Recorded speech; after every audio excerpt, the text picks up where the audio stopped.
What if the fear controlling your life is not coming from people, problems, or the future, but from the way you respond to them? Maybe you stay quiet because you fear judgment. Maybe you avoid difficult conversations, delay important responsibilities, or constantly imagine what could go wrong.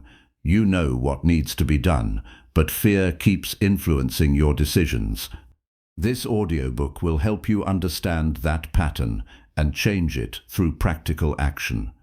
You will learn how to question fearful thoughts, face uncomfortable situations, handle rejection and criticism, set healthy boundaries, and take responsibility even when life feels uncertain. You will not be told to pretend fear does not exist. You will learn how to stay calm when your heart is racing, your mind is full of doubt, and the next step feels uncomfortable. If you are ready to stop letting fear control your behavior, stay until the end. And before we begin, subscribe for more powerful audiobooks on discipline, mindset, and personal growth.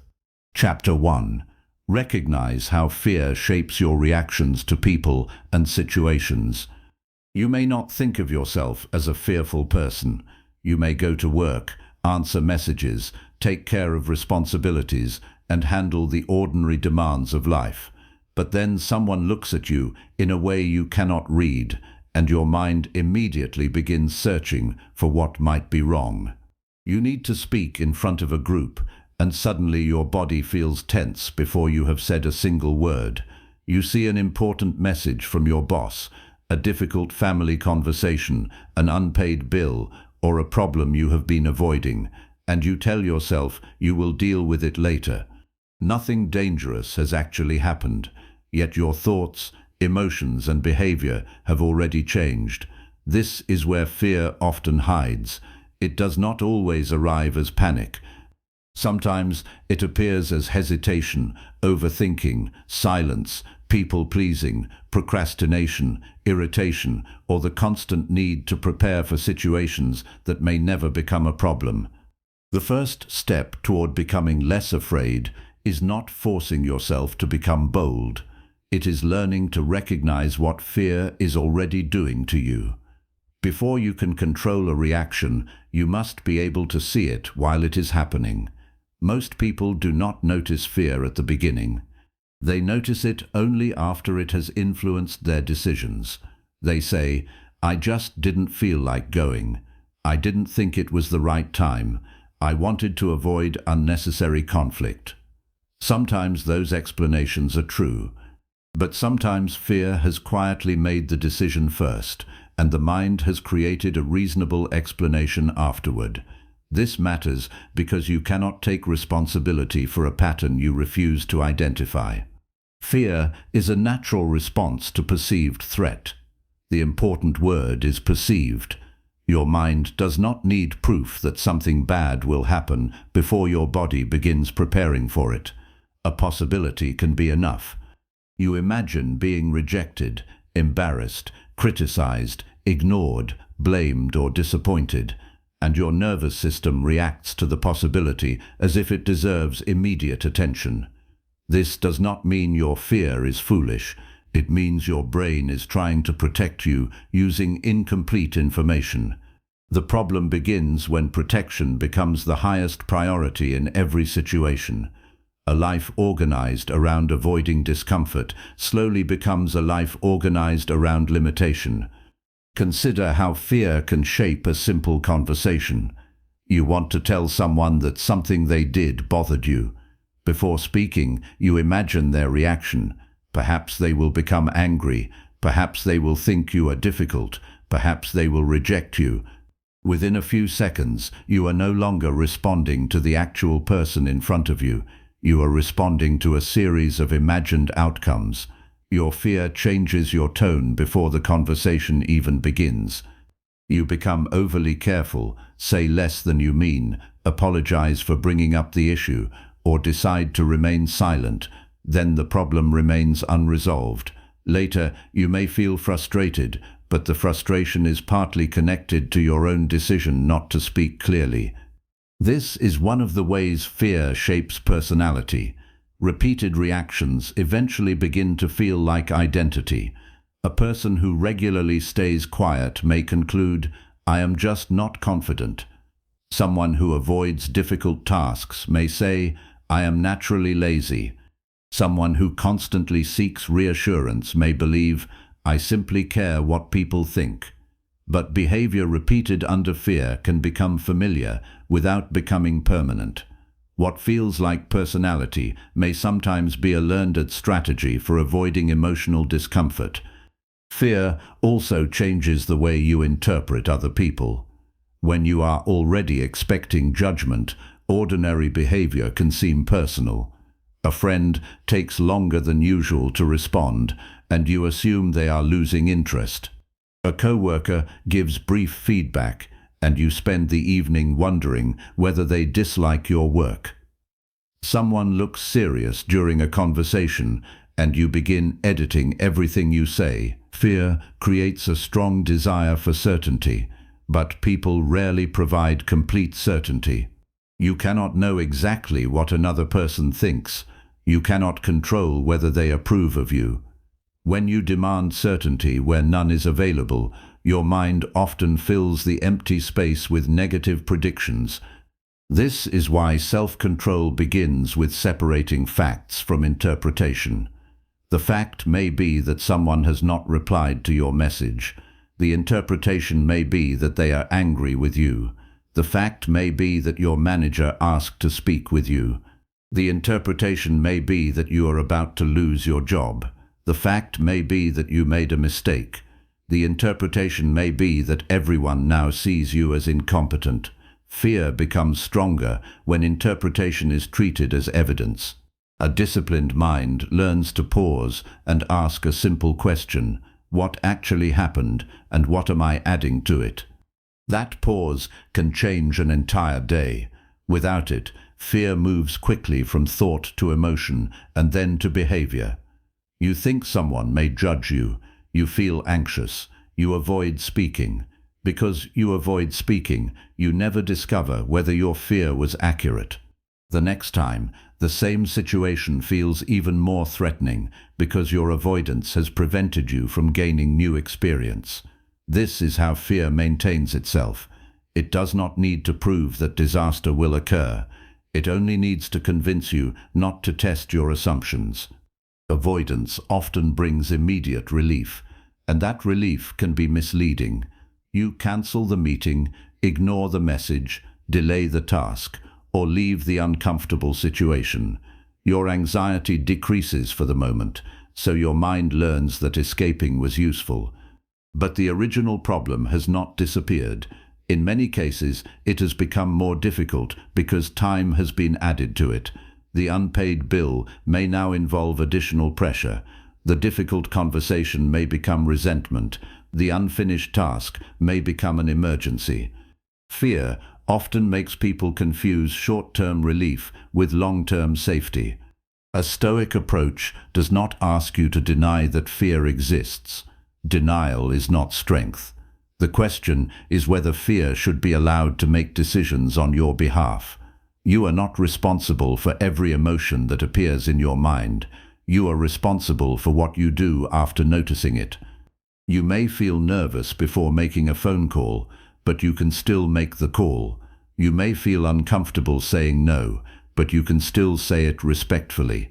You may worry about failing, but you can still begin. Emotional control is not the absence of emotion. It is the ability to prevent a temporary internal state from automatically deciding your behavior. This requires paying closer attention to your physical reactions as well. Fear often speaks through the body before it becomes a clear thought. Your shoulders tighten, your breathing becomes shallow, you repeatedly check your phone. You feel an urge to leave, explain yourself, apologize, or distract yourself. These reactions are useful signals. Instead of immediately obeying them, observe them. Tell yourself, something in me is reacting right now. That statement creates distance between you and the reaction. You are no longer completely inside the emotion. You are examining it. This does not mean you should ignore genuine danger. Wisdom includes recognizing real risks. If a situation is unsafe, caution is appropriate. The goal is not to become reckless or confrontational. The goal is to stop treating every uncomfortable experience as a threat that requires escape. An awkward conversation is not necessarily danger. Criticism is not necessarily destruction. Rejection is not proof that you have lost your value. A difficult problem is not automatically evidence that you cannot handle it. Life contains situations that are unpleasant but survivable, uncertain but manageable, and painful but temporary. One practical way to recognize fear is to review the moments when you change your behavior to feel safer. Notice when you remain silent, even though you have something important to say. Notice when you agree to something you do not want, because disappointing someone feels uncomfortable. Notice when you delay a task, because beginning would force you to face the possibility of doing poorly. Notice when you over-prepare for a simple interaction, because you are trying to eliminate every chance of embarrassment. These moments reveal the real cost of fear. Fear is not only an emotion you feel, it is a force that can shape your schedule, relationships, standards, and future choices. You may also discover that different fears produce different reactions. One person becomes quiet, another becomes controlling, someone else becomes overly agreeable, another person responds with anger because anger temporarily feels stronger than vulnerability. Fear of being judged may create perfectionism. Fear of rejection may create emotional distance. Fear of failure may create endless planning without action. The outward behavior changes, but the underlying pattern can be similar, an attempt to prevent an uncomfortable outcome before it occurs. Understanding your pattern gives you something specific to work with. Instead of saying, "I need to be more confident," you can say, "When I expect criticism, I begin defending myself before anyone has attacked me." Instead of saying, "I need to stop overthinking," you can notice, "When I do not know what someone thinks of me, I create negative explanations." Specific awareness is more useful than vague self-judgment because it turns an emotional struggle into observable behavior. At the end of each day, take a few minutes to examine where fear influenced you. Do not judge yourself. Simply investigate. What situation caused tension? What did you predict would happen? What did you do next? Did you avoid, delay, please, argue, hide, or seek reassurance? What actually happened afterward? This practice is not meant to make you obsessed with your thoughts. Its purpose is to help you see the connection between fear and behavior. Once the pattern becomes visible, it becomes harder to tell yourself that you have no control over it. There is also an important distinction between fear and preference. You may genuinely prefer quiet environments, small groups, careful planning, or time alone. There is nothing wrong with that. The question is whether you are choosing those things freely or using them to avoid situations you believe you cannot handle.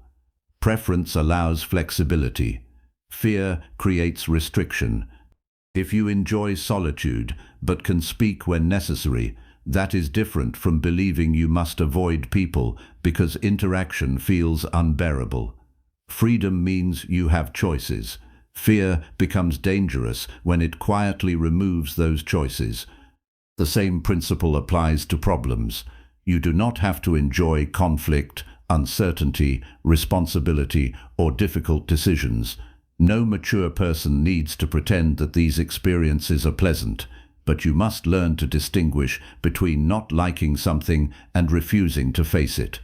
Many important areas of life require action before you feel ready. Financial problems, damaged relationships, career decisions, personal mistakes, and difficult responsibilities rarely become easier because they are ignored. The ability to face reality without immediately reacting to it is one of the foundations of resilience. As you begin observing fear, you may notice something uncomfortable. Much of your suffering is not caused by the original situation.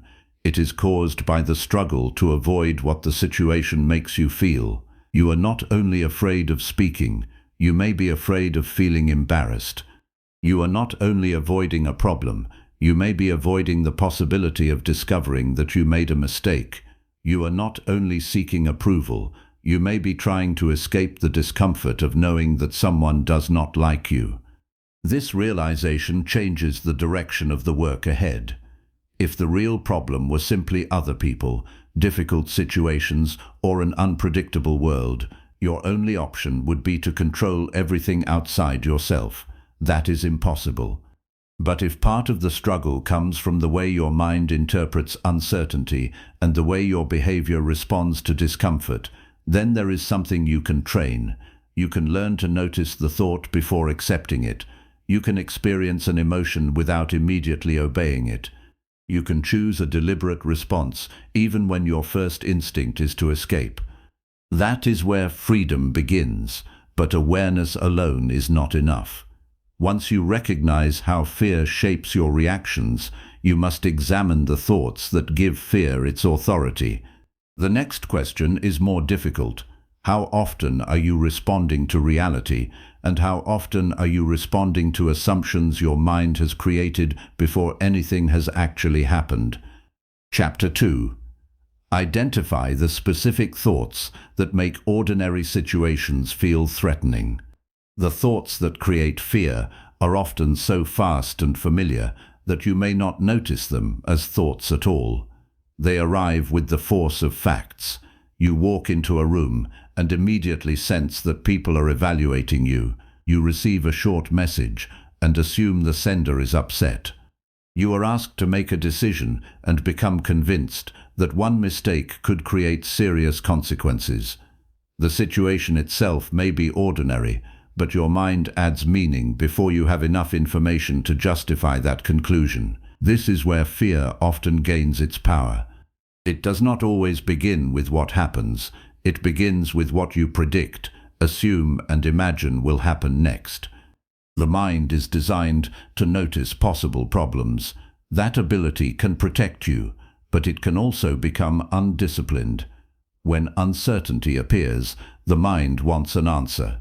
If you do not know what another person thinks, what will happen tomorrow, or whether your decision will work, uncertainty creates tension. Instead of remaining with the unanswered question, your mind may produce a quick explanation. The explanation can be negative because negative possibilities often feel more urgent. You do not simply think, "I do not know why she looked at me that way." You think, "She must have a problem with me." You do not think, "This presentation could go in several directions." You think, "I am going to embarrass myself." The thought reduces uncertainty by giving you an answer, but it may create fear at the same time. One of the most common patterns is treating possibility as probability. Almost anything is possible. You could make a mistake during an important conversation. Someone could reject your idea. A plan could fail. But possibility alone tells you very little about what is likely. Fear ignores that distinction because it is more interested in preparing for what could hurt you than in making a balanced judgment. This is why a person can spend hours worrying about an event that has not occurred. The mind takes a possible negative outcome and begins responding as if preparation requires constant mental attention. Suppose you need to ask your supervisor for help. The facts are simple. You have a question and you need information. But then the mind begins adding predictions. They will think I should already know this. They will wonder why I was given this job. Maybe I am falling behind everyone else. Notice how quickly the original task disappears. You are no longer dealing with a question. You are dealing with an imagined judgment about your competence.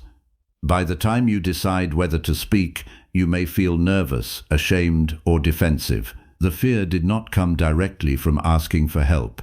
It came from the meaning attached to asking. Another pattern appears when the mind confuses an outcome with an identity. You make a mistake, and the thought becomes, "I am careless." Someone disagrees with you, and the thought becomes, "I am not respected." You struggle with something that others seem to handle easily, and the thought becomes, "There must be something wrong with me." These conclusions are attractive because they seem to explain pain quickly, but they are usually too broad. A single event can provide information about behavior, preparation, skill, or circumstances. It cannot automatically define the whole person. A disciplined mind learns to keep events at their actual size. If you made an error, identify the error. If your preparation was weak, admit that your preparation was weak. If your behavior hurt someone, take responsibility for that behavior. But do not add unnecessary conclusions that turn one specific problem into a permanent judgment about who you are. Responsibility becomes stronger when it is precise. Self-condemnation often feels serious, but it does not always produce better action. Sometimes it only creates more fear of being exposed again. You may also notice thoughts that assume you can predict what other people think. This is especially common when you fear judgment. You enter a social situation and become unusually aware of your own behavior. How are you standing? Did that joke sound foolish? Should you have said something else? Is everyone noticing that you are quiet? The attention turns inward, and every small action feels important. But while you are busy monitoring yourself, you may be creating an exaggerated picture of how much attention others are giving you. Most people are occupied with their own concerns, insecurities, responsibilities, and thoughts. This does not mean nobody will ever judge you. People do form opinions. Some opinions will be fair, and some will be careless. Trying to guarantee universal approval is therefore an impossible assignment. The more useful question is whether another person's opinion requires you to abandon your own judgment. You can listen to criticism without automatically accepting it. You can recognize that someone dislikes your choice without deciding that the choice was wrong. You can discover that you made a poor decision without concluding that you should never trust yourself again. Emotional maturity requires the ability to receive information without surrendering control of your identity. Fearful thinking often creates a false demand for perfect preparation. You may tell yourself that you will speak when you know exactly what to say, apply when you feel completely qualified, make a decision when every risk has been examined, or begin when you are certain you can finish successfully. The standard sounds responsible, but it can become a way of postponing action indefinitely. Life rarely offers complete information before a decision is required. At some point, further preparation stops increasing wisdom and starts protecting you from the discomfort of commitment. The Stoic perspective is useful here because it asks you to focus on the quality of your judgment rather than your ability to control outcomes. You can prepare carefully for an interview, but you cannot control every question or the final decision. You can communicate honestly, but you cannot control how another person receives your words. You can make a thoughtful financial choice, but you cannot eliminate every uncertainty in the future. If your peace depends on controlling all possible outcomes, fear will always have something to work with. Your responsibility is to think clearly, act according to your values, and adjust when reality provides new information. There is another type of thought that deserves attention, the demand that discomfort should not exist. You feel anxious before an unfamiliar situation and immediately think, "This is a sign that I should not do this." You experience doubt and interpret doubt as evidence that your decision is wrong. You feel embarrassed and decide that you must leave the situation as quickly as possible. In this pattern, the emotion becomes a command, but emotions are experiences, not instructions. Discomfort can sometimes signal danger, but it can also appear when you are learning, being evaluated, taking responsibility, or doing something unfamiliar. The discipline is to ask what the feeling is actually telling you. If you are nervous before speaking, are you truly in danger, or are you concerned about being evaluated? If you feel resistance before starting an important task, is the task impossible, or are you anticipating effort? If you feel uncomfortable setting a boundary, are you behaving unfairly, or are you simply unused to disappointing someone? The answer will not always be obvious, but asking the question interrupts automatic behavior. You begin to investigate the reaction rather than simply obey it. Some fearful thoughts are built around the belief that you would not be able to handle a negative outcome. This belief can be more powerful than fear of the outcome itself. You may think, if they reject me, I will not know what to do. If this fails, everything will fall apart. If I embarrass myself, I will never recover. These thoughts exaggerate your helplessness. They erase the evidence of every previous problem you have survived, adapted to, or learnt from. They also ignore the fact that resilience is often developed through dealing with situations you did not want. This is not a reason to become careless. It is a reason to assess your capacity honestly. Ask yourself what you would actually do if the feared outcome occurred. If the job opportunity did not work out, what would be your next step? If the conversation went badly, how could you respond afterward? If your plan failed, what information could you gather before deciding what to do next? Fear often presents a negative outcome as the end of the story. Responsibility requires you to continue the story. You may not like what happens, but you can still consider your available actions. The thoughts you identify should be written or spoken in clear language whenever possible.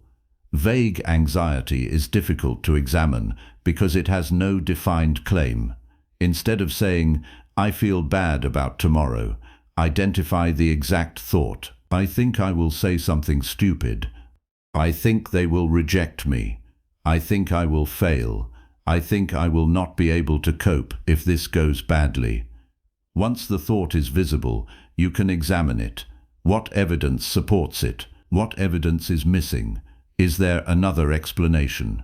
What would you say to another person who believed this thought with complete certainty? The goal is not to replace every negative thought with a positive one. That approach can become another form of denial. The goal is accuracy. If a problem is serious, acknowledge that it is serious. If you are unprepared, admit that preparation is needed.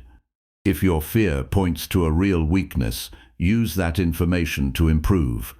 Clear thinking is not the same as optimistic thinking. Sometimes the honest conclusion will be uncomfortable, but an accurate problem can be addressed. An exaggerated problem can consume your energy without giving you anything useful to solve. Pay attention as well to the words you use internally. Certain words can turn manageable situations into psychological emergencies. Always, never, everyone, nobody, and ruined often signal that the mind is moving from a specific event toward a sweeping conclusion. A difficult day becomes proof that nothing is improving. One criticism becomes evidence that everyone thinks poorly of you. One rejection becomes a prediction about every future opportunity. These conclusions feel convincing because they simplify a complicated emotional experience. But simplicity is not the same as truth. A useful practice is to reduce the thought to its smallest honest statement. Instead of, "Everyone will think I am incompetent," you might say, "I am worried that some people may notice I am inexperienced." Instead of, "I cannot handle this problem," you might say, "I do not yet know how to solve this problem." The second statement in each case may still create discomfort, but it also leaves room for action. It replaces a final judgment with a condition that can be examined. You may discover that some thoughts were learned long before the current situation appeared. Perhaps you became highly sensitive to criticism because mistakes were treated harshly when you were younger. Perhaps you learned to avoid conflict because disagreement once led to serious consequences. Perhaps approval became important because acceptance felt uncertain. Understanding these influences can be useful, but explanation must not become an excuse for permanent surrender. Your past may help explain why a thought appears so quickly. It does not remove your responsibility for deciding whether that thought should direct your present behavior. This is where self-control becomes more demanding. You must become willing to notice thoughts that you have trusted for years. Some of them may sound reasonable because they have been repeated so often. You may have lived with the assumption that other people are waiting for you to fail, that mistakes must be hidden, that rejection is unbearable, or that uncertainty should always be avoided. Repetition can create familiarity, and familiarity can be mistaken for truth. The discipline is to examine the thought even when it feels obvious. As this process develops, you begin to see a space between an event and the meaning you assign to it. That space is small at first, but it is important. A person says something unexpected, a problem appears, a plan changes, or a risk becomes visible. Your mind produces an immediate interpretation. Before allowing that interpretation to become fear, you can stop and ask whether you actually know what you are assuming. This is not a technique for controlling every thought. It is a practice of refusing to grant every thought immediate authority. Eventually, you may recognize a deeper problem. Even when you can identify an exaggerated thought and see that it is not fully supported by reality, fear may still remain. The mind may understand something that the emotional system has not yet accepted. Knowing that a situation is probably safe does not always make you feel safe.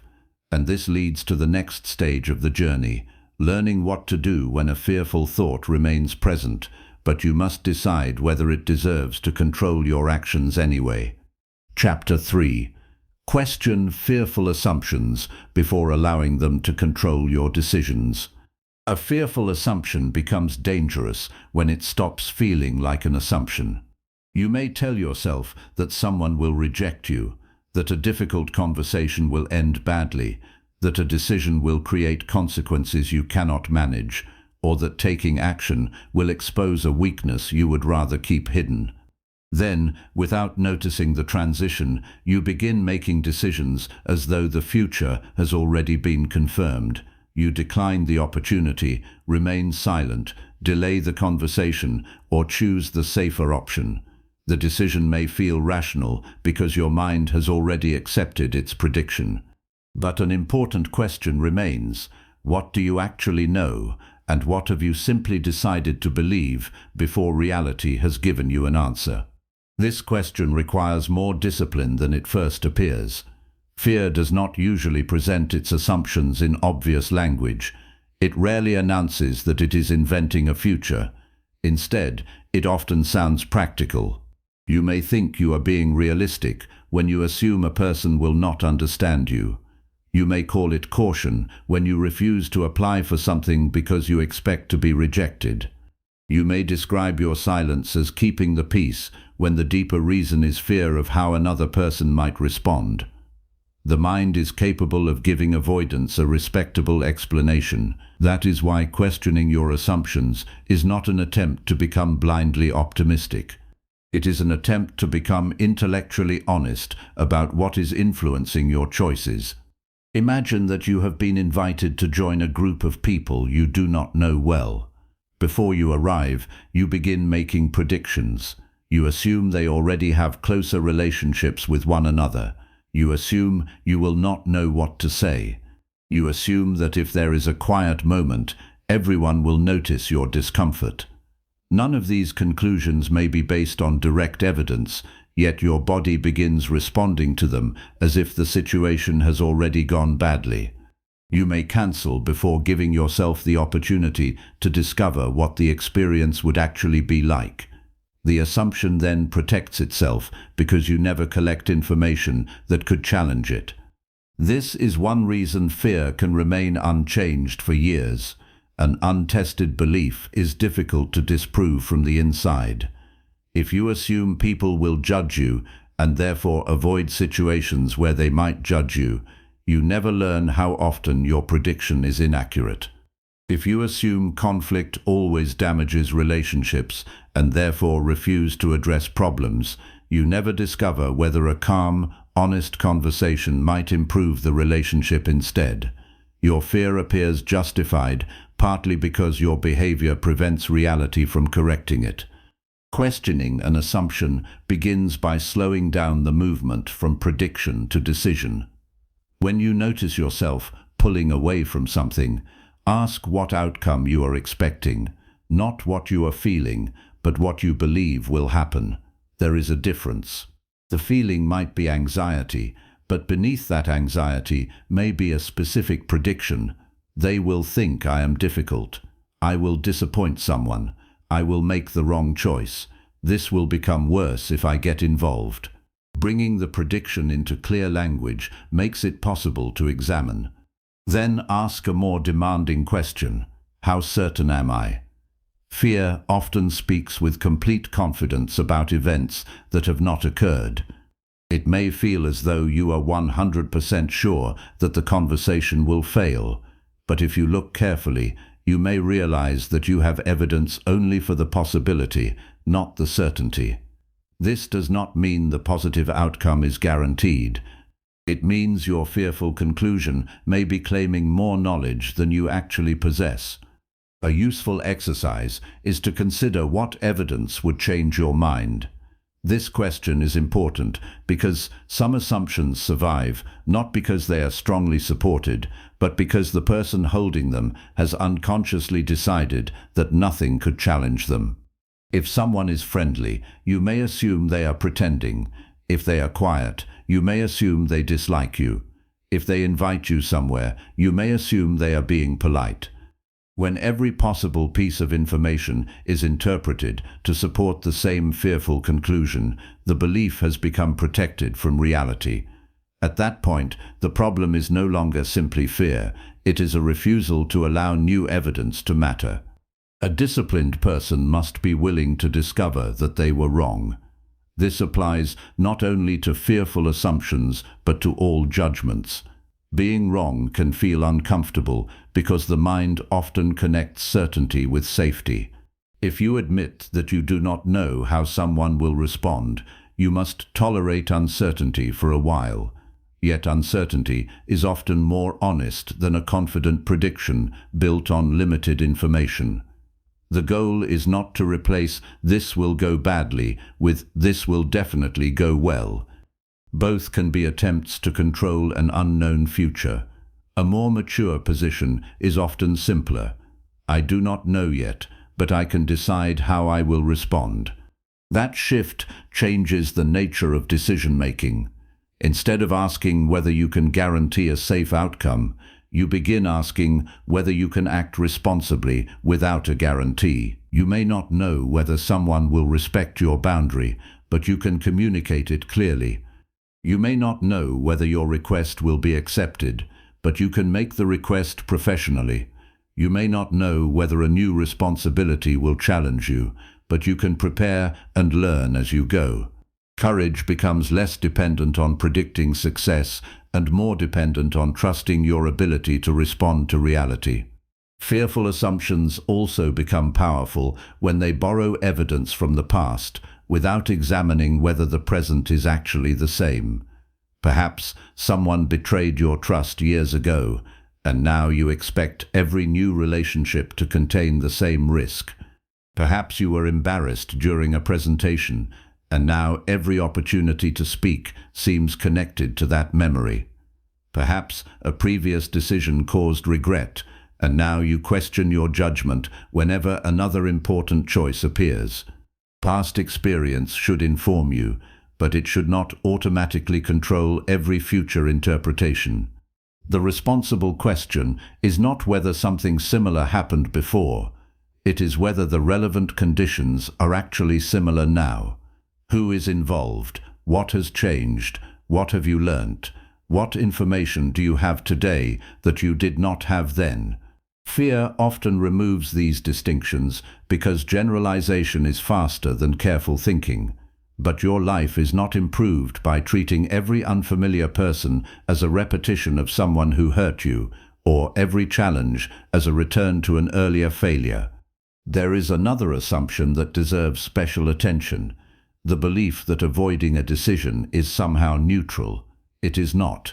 When you refuse to decide because you are afraid of making the wrong choice, time may decide for you. Opportunities may pass, relationships may change, responsibilities may become more urgent, and your lack of action may create consequences of its own. Choosing not to speak is a decision. Refusing to address a problem is a decision. Remaining in an unsatisfying situation solely because change feels uncertain is a decision. Avoidance often hides behind the appearance of patience, but patience and avoidance are not the same. Patience means you have considered the situation and deliberately chosen to wait for a useful reason. Avoidance means fear has made waiting feel safer than facing the possibility of action. The difference is found in your awareness. Can you explain what information you are waiting for? Do you have a clear condition that will help you decide when to act, or are you simply hoping that discomfort will disappear and make the decision unnecessary? If the answer is the second, fear may be controlling the timeline of your life. Questioning assumptions also requires examining the standard you are using to judge risk. Some people treat emotional discomfort as evidence that the risk is too high, but emotional discomfort and actual danger are different measurements. Telling the truth may create tension. Asking for what you need may create temporary awkwardness. Admitting a mistake may affect how others see you. These possibilities deserve consideration, but they do not automatically mean that silence is wiser. Sometimes the cost of avoiding discomfort is larger than the discomfort itself. Before making a fear-based decision, ask what happens if you do nothing. This question brings hidden consequences into view. If you avoid the conversation, what problem remains? If you never apply, what opportunity disappears? If you continue pretending to agree, what happens to your self-respect? If you delay dealing with a financial, professional, or personal problem, what additional pressure might you create? Fear often focuses your attention on the cost of action while hiding the cost of inaction. A balanced judgment must consider both. You should also question the assumption that one outcome will determine your entire future. This kind of thinking creates enormous pressure around ordinary decisions. A job interview becomes a judgment on your career. A first meeting becomes a judgment on your worth. One mistake becomes a prediction about your abilities. Reality is usually more complicated. Most lives are shaped by many decisions, adjustments, corrections, and unexpected changes. A single moment may matter, but fear often exaggerates its permanence because imagining a final consequence makes the need to escape feel more urgent. This does not mean consequences should be ignored. Responsibility requires you to consider them carefully. But there is a difference between considering consequences and becoming psychologically trapped by imagined ones. A clear mind asks, what is the most likely effect of this decision, and what can I do if that happens? Fear asks, what is the worst thing I can imagine, and how can I make sure I never have to feel it? The first question prepares you for life. The second can slowly reduce your willingness to participate in it. At times, your assumptions will contain some truth. A person may reject you. A conversation may become difficult. A decision may lead to disappointment. Questioning fear does not mean pretending these outcomes are impossible. It means refusing to make decisions based solely on the possibility of pain. The mature response is to consider whether the action remains worthwhile even if the feared outcome occurs. If speaking honestly could create tension, but remaining silent is damaging your relationship, the question becomes more serious than whether discomfort can be avoided. You must decide which cost you are willing to accept. This is where personal values become important. Fear becomes especially influential when you have not decided what principles should guide you under pressure. If your highest priority is always immediate emotional comfort, your decisions will naturally move toward avoidance. But if you value honesty, responsibility, fairness, learning, or self-respect, those principles can give you direction when emotions are uncertain. You may still feel afraid, but you no longer have to wait for fear to disappear before knowing what kind of action deserves consideration. A practical habit is to delay major decisions when you notice that fear is demanding an immediate escape. You do not have to force yourself into reckless action, but you also do not need to obey the first impulse to withdraw. Give yourself enough time to separate the situation from the story you have built around it. Write down the decision you are considering, the outcome you fear, the evidence supporting that outcome, the evidence you may be ignoring, and the consequences of acting versus avoiding. This process does not guarantee the correct choice. Its purpose is to make sure the choice is genuinely yours. There is strength in being able to say, "I am afraid, but I am not yet convinced that fear is correct." That sentence represents a different relationship with your own mind. You are not trying to suppress the warning. You are listening to it without giving it complete authority. Fear may provide information, but information still requires judgment. The responsibility belongs to you. Over time, this practice can change the way you experience uncertainty. Instead of immediately searching for reassurance, you become more capable of remaining with unanswered questions. You stop demanding that every decision feel completely safe before you make it. You begin to recognize that clarity is sometimes created through action rather than available before action. Certain assumptions can only be tested by entering the situation you have been avoiding and allowing reality to give you a response. And that creates the next challenge. Once you have questioned the story fear is telling you, you are left with a decision that cannot always be solved by thinking alone.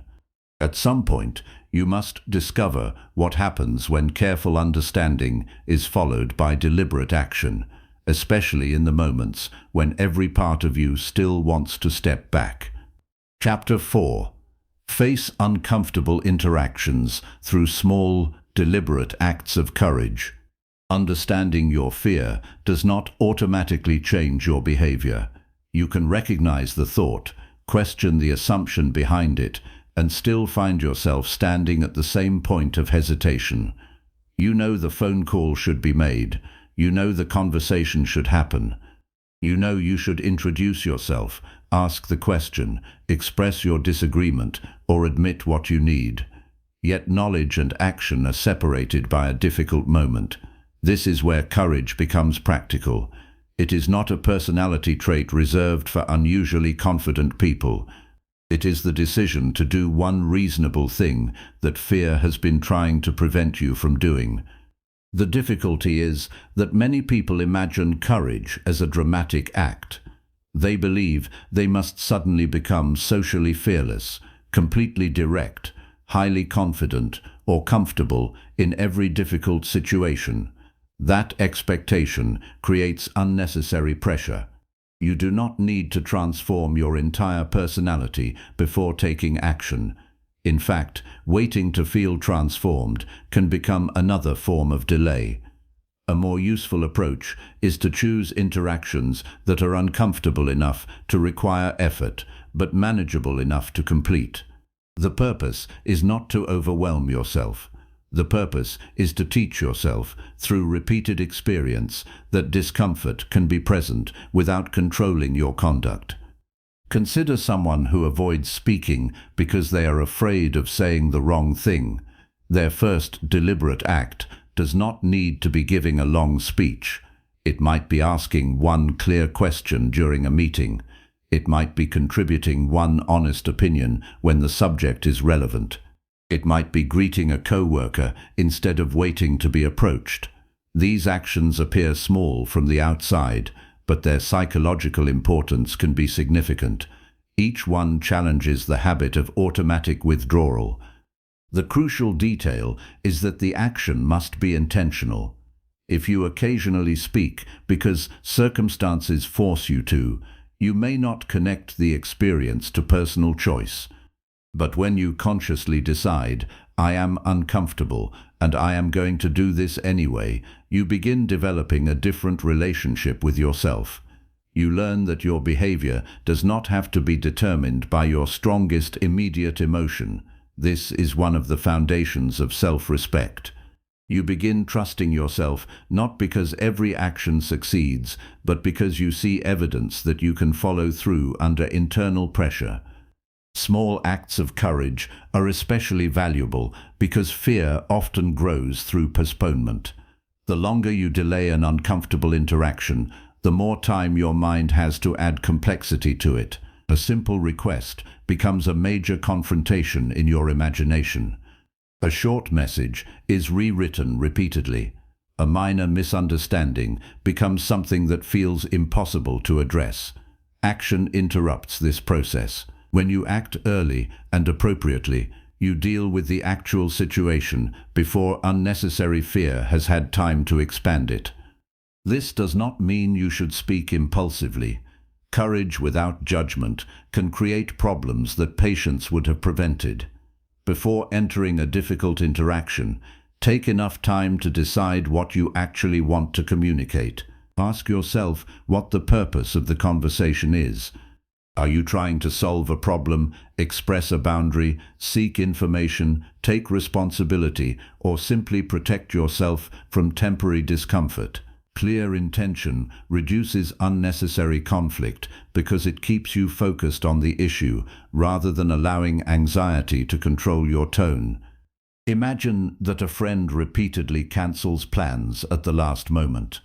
You feel disappointed but say nothing because you do not want to seem demanding.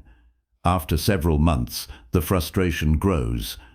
Eventually, your silence may turn into resentment, and resentment may affect the relationship more than one honest conversation would have.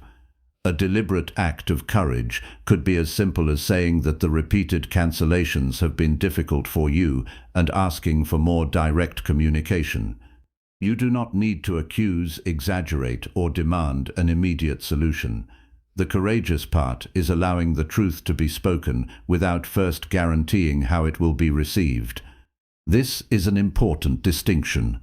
Courage is not forcing another person to respond the way you want. It is taking responsibility for your own conduct. You can communicate clearly and still receive an unfair response. You can set a reasonable boundary and still disappoint someone. You can apologize sincerely and still find that trust takes time to rebuild.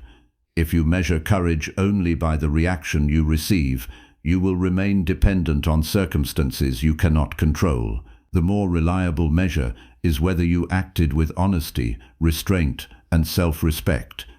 There will also be moments when your fear encourages excessive explanation.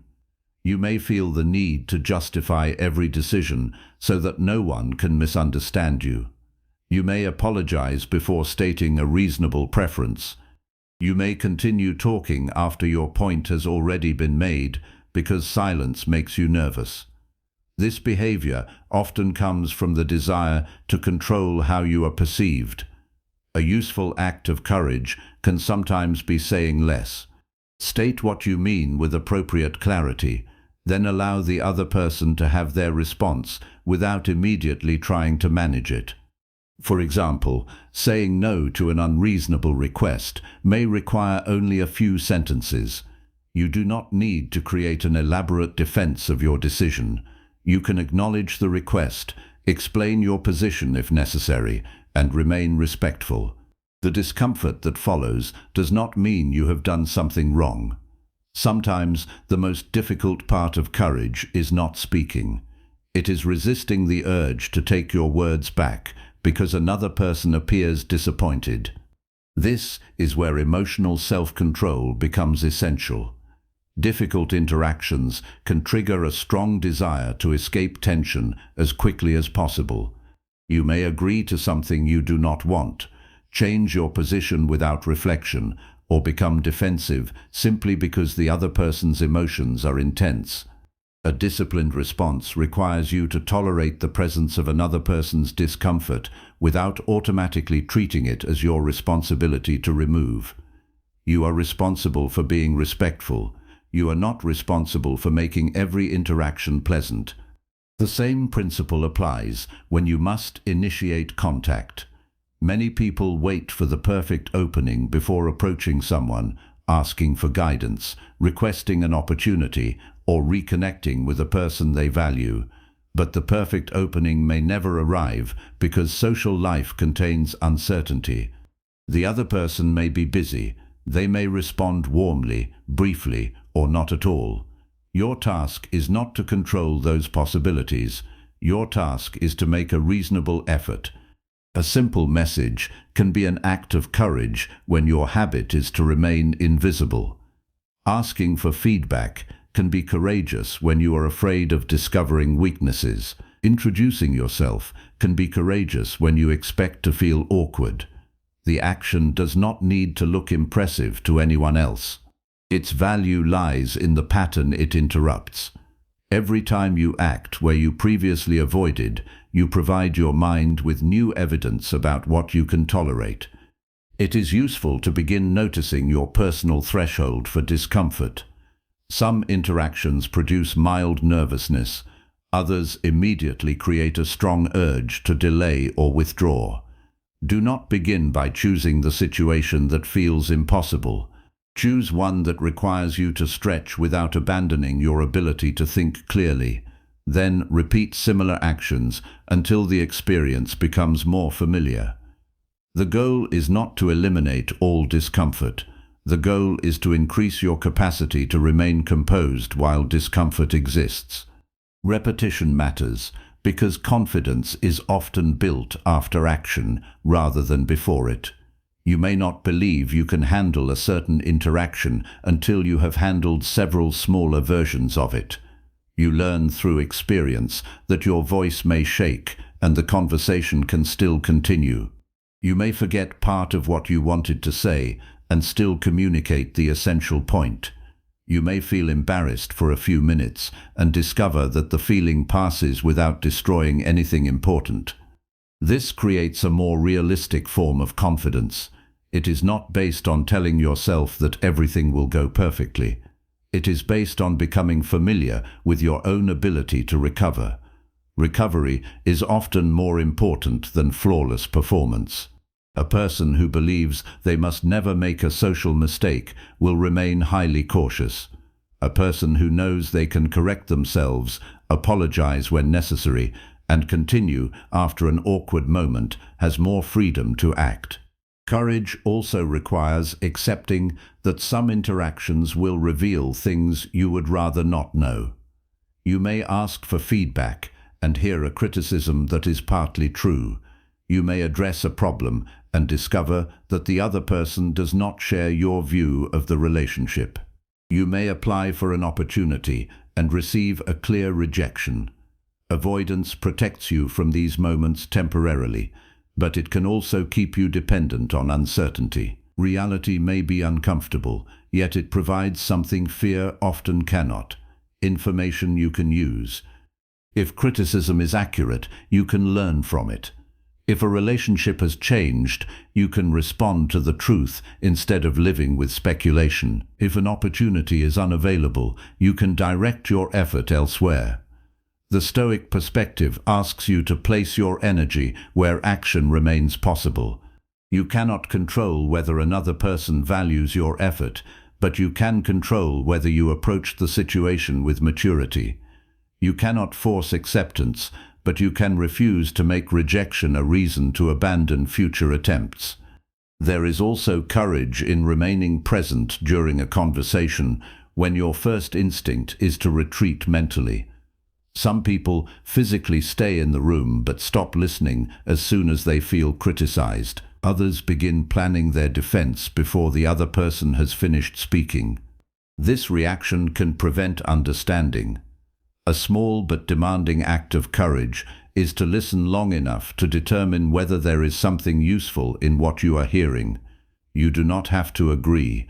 You do not have to accept unfair treatment. But immediate defensiveness can make fear responsible for the conversation before you have examined what is actually being said. Practicing courage in ordinary interactions gradually changes your standards. You stop asking only, "Will this make me uncomfortable?" and begin asking, "Is this a reasonable action for me to take?" That is a more useful question because it shifts attention from emotion to conduct. If the action is responsible, respectful, and aligned with what matters to you, discomfort does not automatically become a reason to avoid it. There will be days when you do not act as well as you intended. You may remain silent when you wanted to speak. You may postpone a conversation. You may allow nervousness to decide for you. Treat these moments as information, not final judgments. Examine what happened. Did you act too quickly? Did you fail to prepare? Did you wait until the situation became more difficult than necessary? The purpose of reflection is to improve the next attempt, not to create another reason to fear yourself. Over time, these deliberate actions begin producing an important change. You become less dependent on the emotional condition of the moment. You no longer need to wait for confidence, approval, or perfect certainty before taking reasonable action. But another challenge soon becomes visible. As you begin speaking more honestly and facing interactions you once avoided, you may discover that courage alone is not enough. You must also learn how to stand by your own judgment when other people disagree with you, disapprove of you, or try to make their acceptance the price of your peace. Chapter 5. Build confidence by speaking honestly without constantly seeking approval. The desire for approval can become so familiar that you may not recognize how often it shapes your words. You may soften an honest opinion before anyone has challenged it. You may agree with people simply because disagreement feels uncomfortable. You may laugh at something you do not find funny, pretend to be interested when you are not, or hide an important part of your perspective because you are already imagining how someone might react. None of these actions necessarily make you weak. They often begin as attempts to maintain connection and avoid conflict. But when the need to be accepted becomes stronger than your willingness to be honest, you gradually lose contact with your own judgment. This creates a difficult internal problem. On the outside, you may appear cooperative, pleasant, and easy to get along with. Inside, however, you may carry frustration that nobody truly understands you. The problem is that people cannot fully respond to a version of you that is constantly being edited for their comfort. If you repeatedly hide your preferences, suppress your concerns, and change your position to match whoever is present, approval may increase in the short term, while genuine self-respect decreases. You begin receiving acceptance for behavior that does not always reflect what you actually think. Confidence cannot be built entirely from other people's reactions because those reactions are unstable. One person may appreciate your directness while another may consider it uncomfortable. Someone may praise a decision today and criticize a similar decision later. If every response becomes a measurement of your worth, your emotional state will remain dependent on an audience you cannot control. This does not mean other people's opinions are worthless. Feedback can be useful, especially when it comes from people with knowledge, experience, or genuine concern for your well-being. The problem is not listening to others. The problem is allowing their approval to become the final authority over your own conscience. Many people develop approval-seeking habits because acceptance once felt connected to safety. Perhaps you learned early that being agreeable reduced criticism. Perhaps you became skilled at noticing what other people wanted and adapting quickly. Perhaps conflict in your environment was intense enough that keeping everyone happy felt necessary. These patterns can continue into adulthood long after the original circumstances have changed. You may still feel responsible for preventing disappointment even when you are no longer in a situation where your safety depends on another person's mood. Recognizing this history can create understanding, but confidence requires a present decision. You must begin separating another person's emotional reaction from your personal responsibility. If you are rude, dishonest, or careless, you should examine your behavior and accept the consequences. But if someone is disappointed because you made a reasonable choice for yourself, their disappointment does not automatically mean you have done something wrong. This distinction is essential. Otherwise, anyone who wants to influence you can do so simply by displaying enough frustration. Speaking honestly begins with smaller moments than most people expect. You do not need to begin by confronting everyone in your life or expressing every thought that enters your mind. Honesty without judgment can become impulsive and unnecessarily harsh. The goal is not to say everything. The goal is to stop saying things you do not mean merely to secure approval. You can begin by giving a genuine answer when someone asks what you think. You can state a preference without apologizing for having one. You can admit that you do not know something instead of pretending to agree. Imagine being asked to choose a restaurant, a project direction, or a plan for the weekend. An approval-seeking mind may immediately ask, "What does everyone else want?" There is nothing wrong with considering others, but if you never include your own preference, you train yourself to disappear from ordinary decisions. A small act of honesty is to say what you actually prefer while remaining open to discussion. You might not get your way, and that is not the point. The point is learning that expressing a preference does not require you to win. This is an important shift because many people confuse being heard with being obeyed. You can speak honestly and still accept that others may choose differently. Confidence does not demand control over the final outcome. It allows you to participate without needing every interaction to confirm your importance. If you share your view and someone disagrees, you have not necessarily failed. Disagreement is a normal consequence of allowing different people to think independently. The fear of disapproval often becomes strongest around people whose opinions carry emotional weight. It may be a parent, partner, close friend, supervisor, or respected colleague. You may know exactly what you want to say, but the anticipated reaction causes you to revise it repeatedly. In these situations, preparation can help. Before the conversation, decide what you actually believe and what you are willing to take responsibility for. Avoid entering the discussion with the hidden goal of making the other person completely comfortable.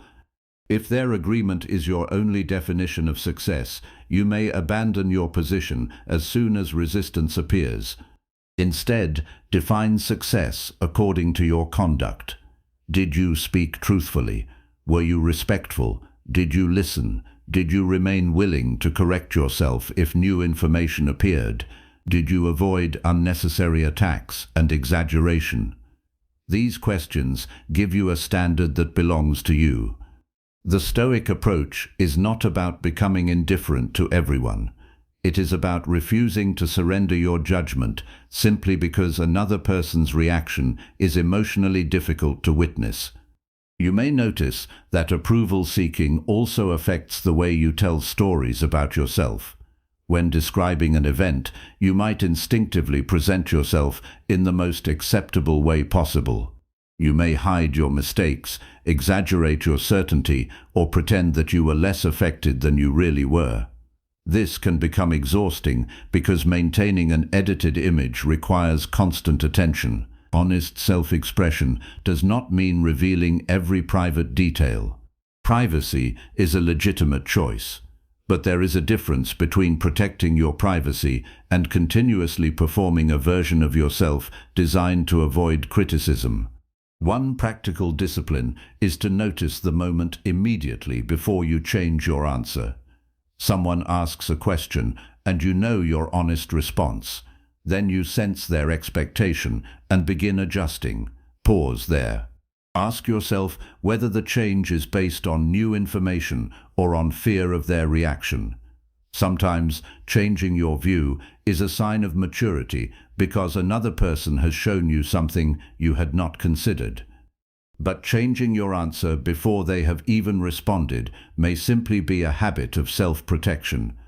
This habit becomes especially visible in conversations where you apologize too quickly. You may begin a reasonable statement with an apology. Apologize for asking a question, apologize for taking time, or apologize because someone else seems irritated.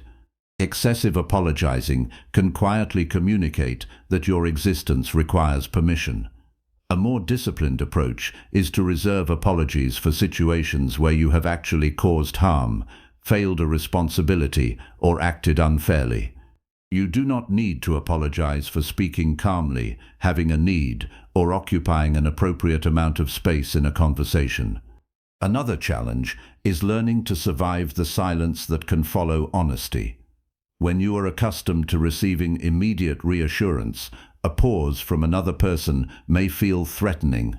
You may rush to explain, weaken your statement, or add unnecessary qualifications. Practice allowing the silence to exist. The other person may simply be thinking. They may disagree. They may be deciding how to respond. None of those possibilities requires you to panic. Remaining composed during that pause is a quiet form of self-control. Confidence also grows when your words become more consistent with your actions. If you tell people that something matters to you, but repeatedly abandon it when they disapprove, you create an internal conflict. You begin learning that your own commitments are conditional on external acceptance. But when you make reasonable decisions and stand by them, you build evidence that your judgment has weight. This does not require stubbornness. You can change your mind when evidence changes. The important difference is that you change because you have reconsidered the issue, not simply because someone made disagreement uncomfortable. There will be times when honesty costs you approval. This possibility cannot be removed from life.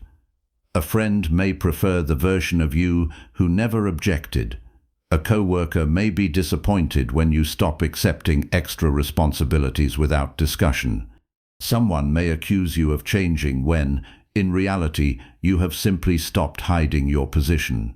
Their reaction may hurt, especially if the relationship matters to you. But pain does not always indicate that you have made the wrong decision. You must learn to ask a difficult question. If a relationship depends on your constant self-suppression, what exactly are you protecting? Healthy relationships require adjustment from everyone involved. If only one person is expected to remain endlessly flexible while the other person's preferences define every important decision, the appearance of harmony may be hiding an imbalance. Honest communication does not guarantee that every relationship will survive unchanged, but pretending does not guarantee genuine closeness either. This does not give you permission to become careless with other people's feelings. Confidence without empathy can become self-importance. You still need to consider timing, context, and the likely impact of your words. Speaking honestly does not require cruelty. You can disagree without humiliating. You can decline without disrespecting. You can express disappointment without attacking someone's character. Self-control is visible not only in your willingness to speak, but also in your ability to choose how you speak. There is also a difference between seeking approval and seeking understanding. Wanting to be understood is natural. You may explain your reasoning because clarity matters. The problem begins when you believe you must continue explaining until the other person finally agrees that your choice is acceptable. At some point, the explanation becomes an attempt to obtain permission. Knowing when to stop is part of emotional discipline. You can communicate your position clearly and accept that another person may continue to see it differently. As you practice this, something subtle begins to change. You become less afraid of being misunderstood, not because misunderstanding becomes pleasant, but because you realize that being perfectly understood is not always possible. Other people see your actions through their own experiences, expectations, and concerns. You can offer clarity, but you cannot control the meaning they ultimately assign to you. Accepting this limitation can reduce a great deal of unnecessary anxiety. The strongest form of confidence is therefore not the belief that everyone will approve of you.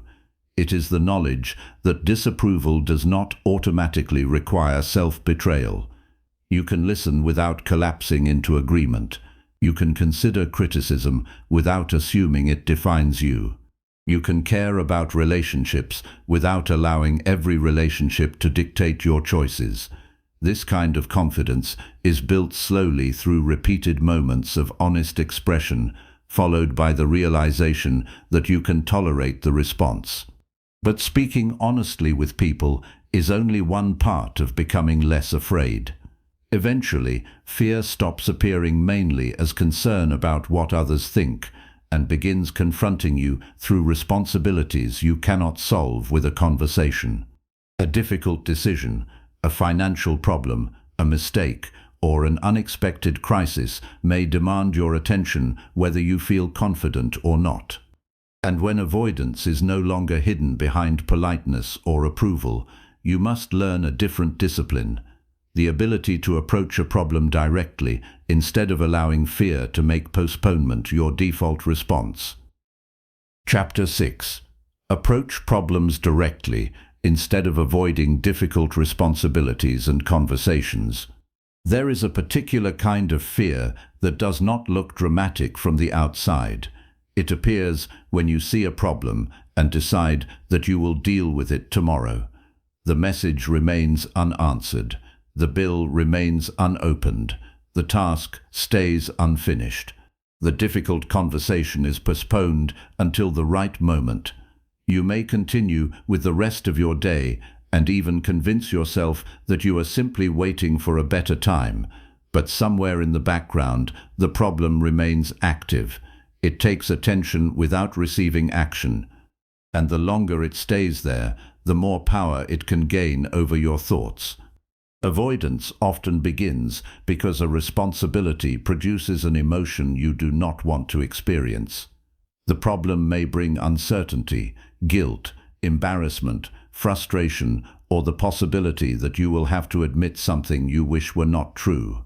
Opening a bank statement may force you to face your financial situation. Calling someone may require you to explain a mistake. Beginning an important task may reveal that you are less prepared than you hoped. The responsibility itself is only part of the difficulty. The other part is what facing it might make you feel. This is why intelligent people can avoid obvious problems. Avoidance is not always caused by a lack of knowledge. You may know exactly what needs to be done. You may even know how to do it.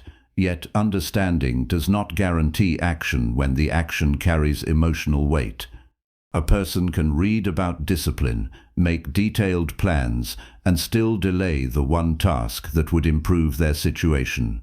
The obstacle is often not information. It is the willingness to experience the discomfort connected to beginning. The first discipline is to stop describing every delay as a scheduling problem. Sometimes you genuinely do not have time. Sometimes waiting is the wiser choice because you need more information or because circumstances are not yet suitable.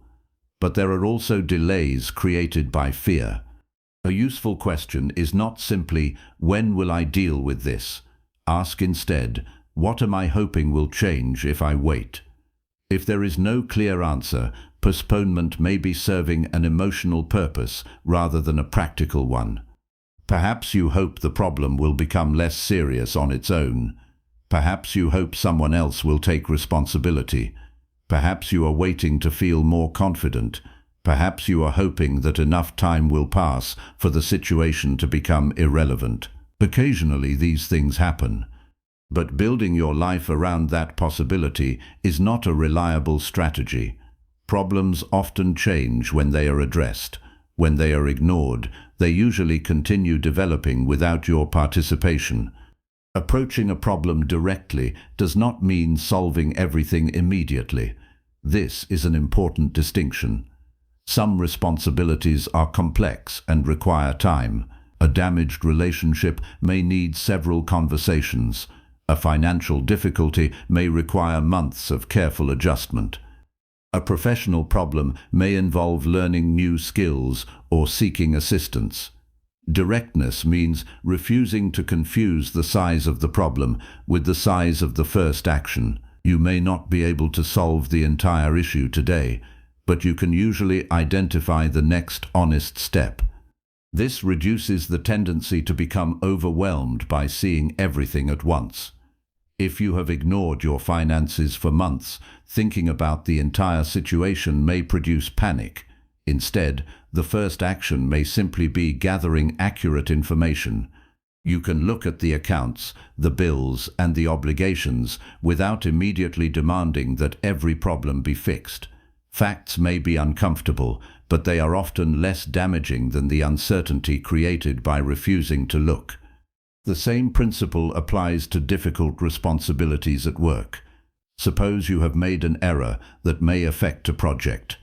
Fear may encourage you to hide it until you can quietly repair the situation.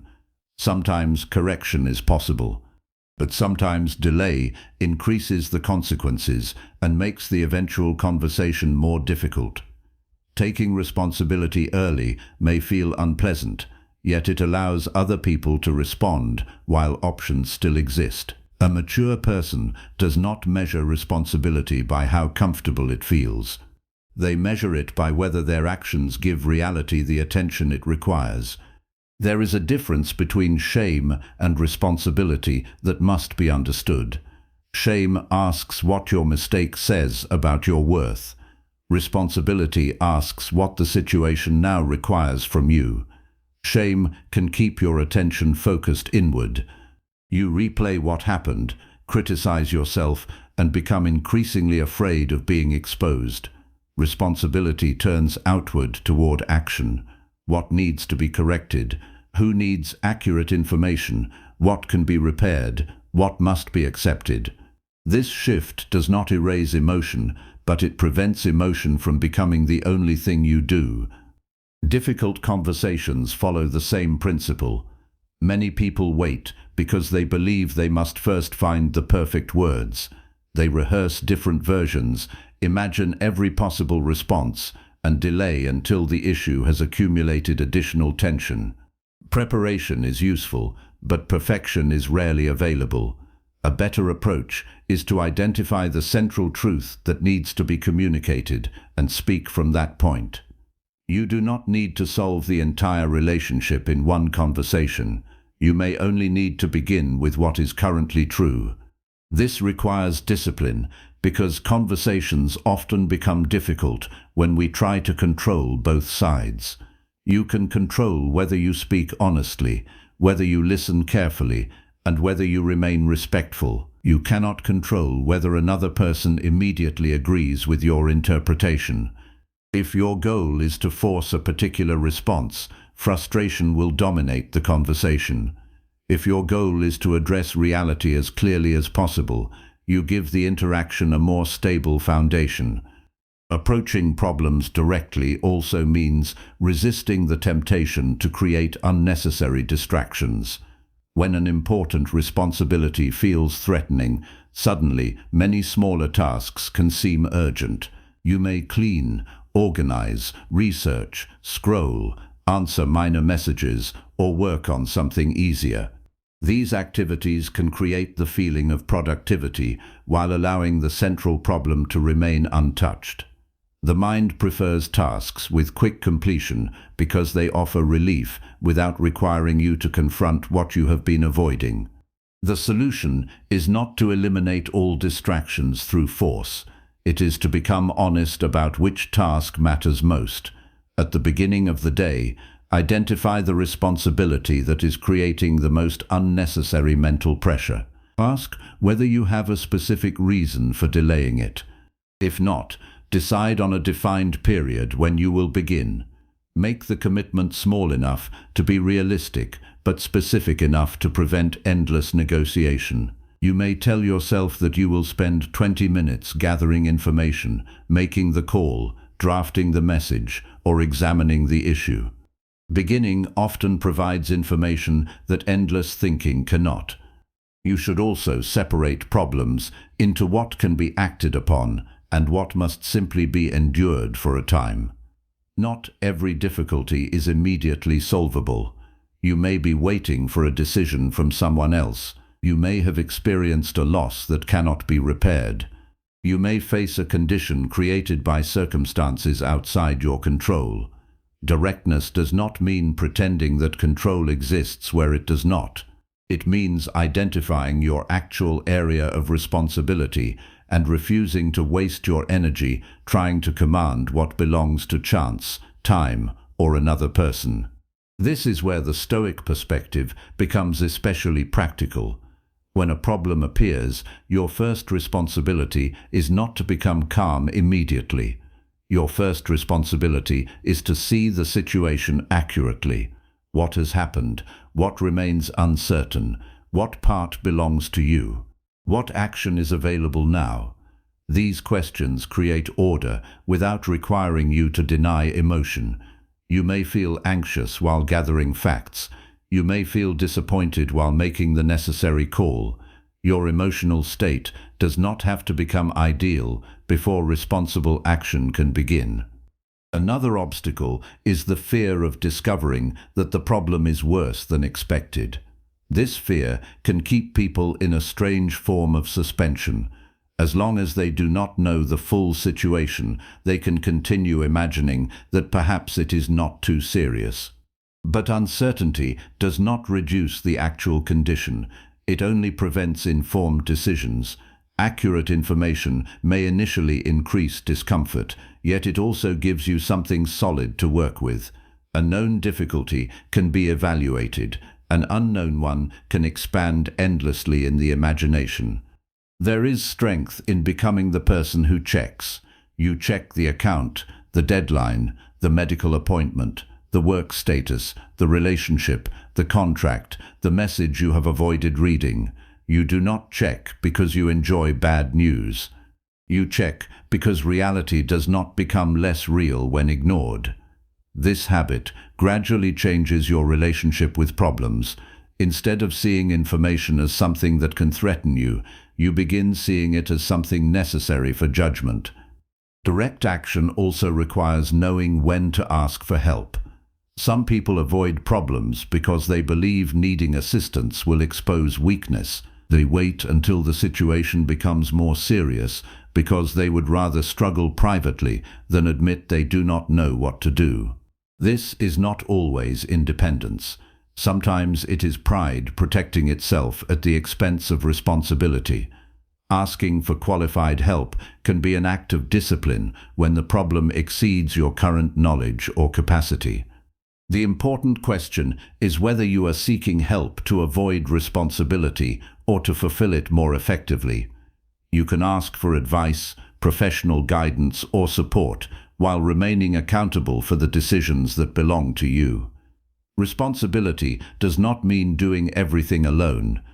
It means refusing to disappear from your own problems and expecting others to carry what you are unwilling to face. As you practice directness, you may begin noticing how much energy avoidance consumes. A task you have postponed for weeks may require less than an hour of actual work. A conversation you feared may be uncomfortable but shorter and clearer than the endless preparation that came before it. Sometimes the problem is genuinely difficult, and facing it does not produce immediate relief. But even then, something important changes. You are no longer spending all your energy trying to escape the existence of the problem. Your effort is finally moving toward response. This shift strengthens self-trust. Every time you face a responsibility without immediately searching for an escape, you gather evidence about your own reliability. You learn that fear may accompany action without preventing it. You begin to understand that confidence is not produced only by successful outcomes.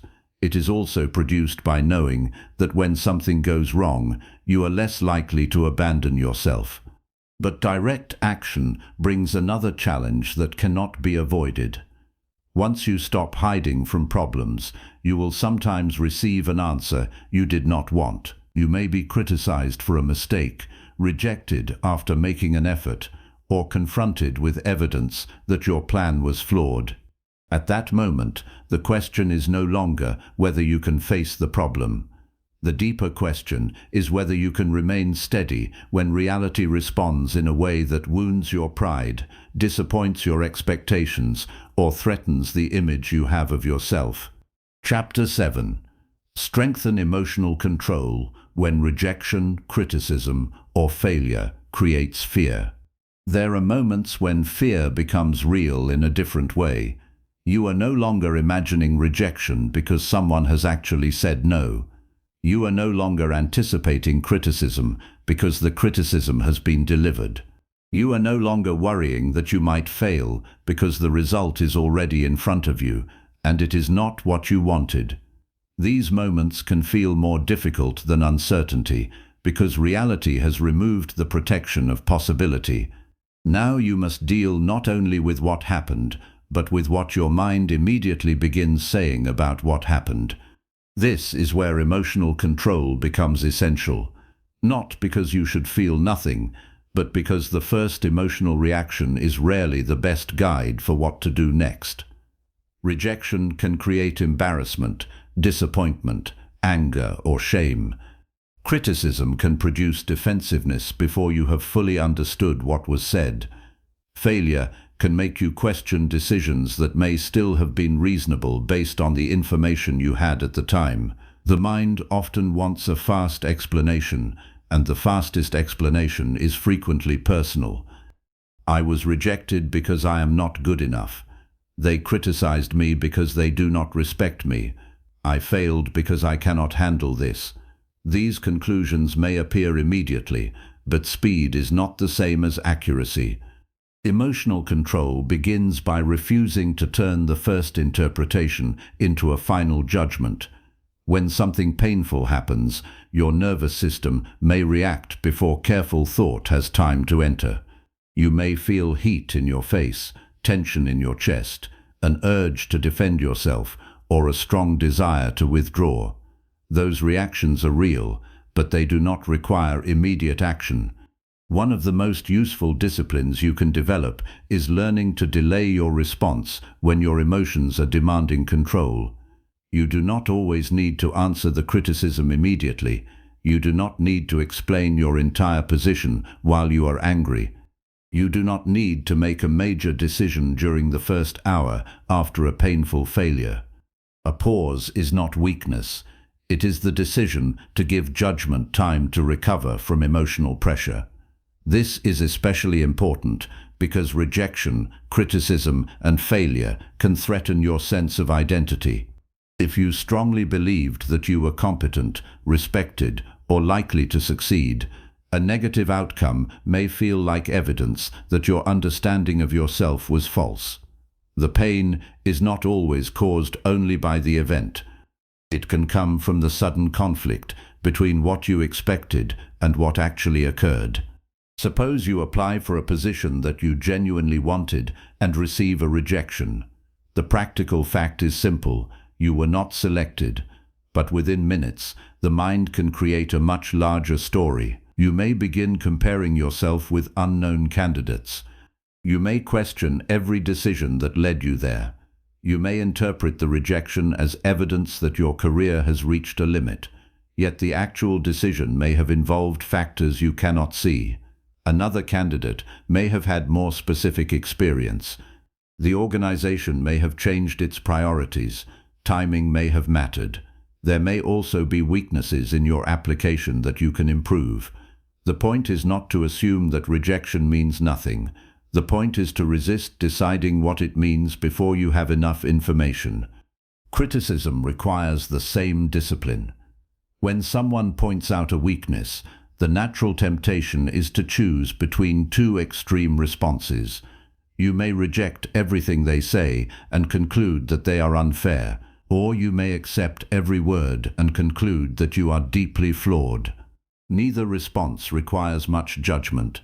Emotional maturity asks for something more demanding. What part of this criticism is accurate? What part is distorted? And what can I learn without allowing this moment to define me? The source of criticism matters, but it should not be the only consideration. A respected person can be wrong. An unfair person can occasionally point to something true. Instead of asking only whether you like the person giving the feedback, examine the content. Is there a specific behavior being identified? Can you find evidence for it? Have other people raised a similar concern? Is there a pattern worth investigating? This approach allows you to learn without becoming emotionally dependent on praise or emotionally destroyed by disapproval. One of the hardest forms of self-control is listening without immediately preparing a defense. When criticism touches an insecurity you already have, you may become so focused on protecting yourself that you stop hearing the useful information. Your mind begins searching for exceptions, explanations, and evidence that the other person is wrong. Sometimes a defense is necessary, especially when you are being falsely accused or treated unfairly. But before responding, give yourself enough space to understand what is actually being said. You may discover that a correction is needed. You may also discover that the criticism says more about the other person's frustration than about your character. Careful attention helps you distinguish between those possibilities. Failure creates a different challenge because there may be no person to blame.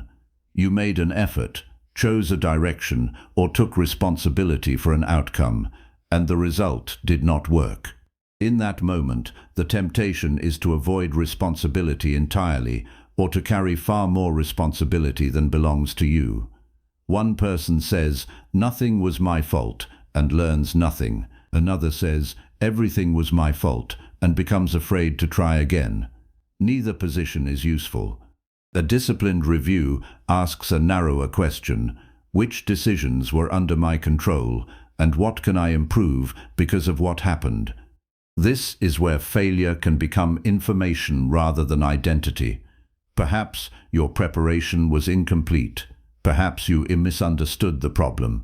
Perhaps you ignored a warning because you wanted the easier answer. These are not pleasant discoveries, but they are useful because they point toward specific changes.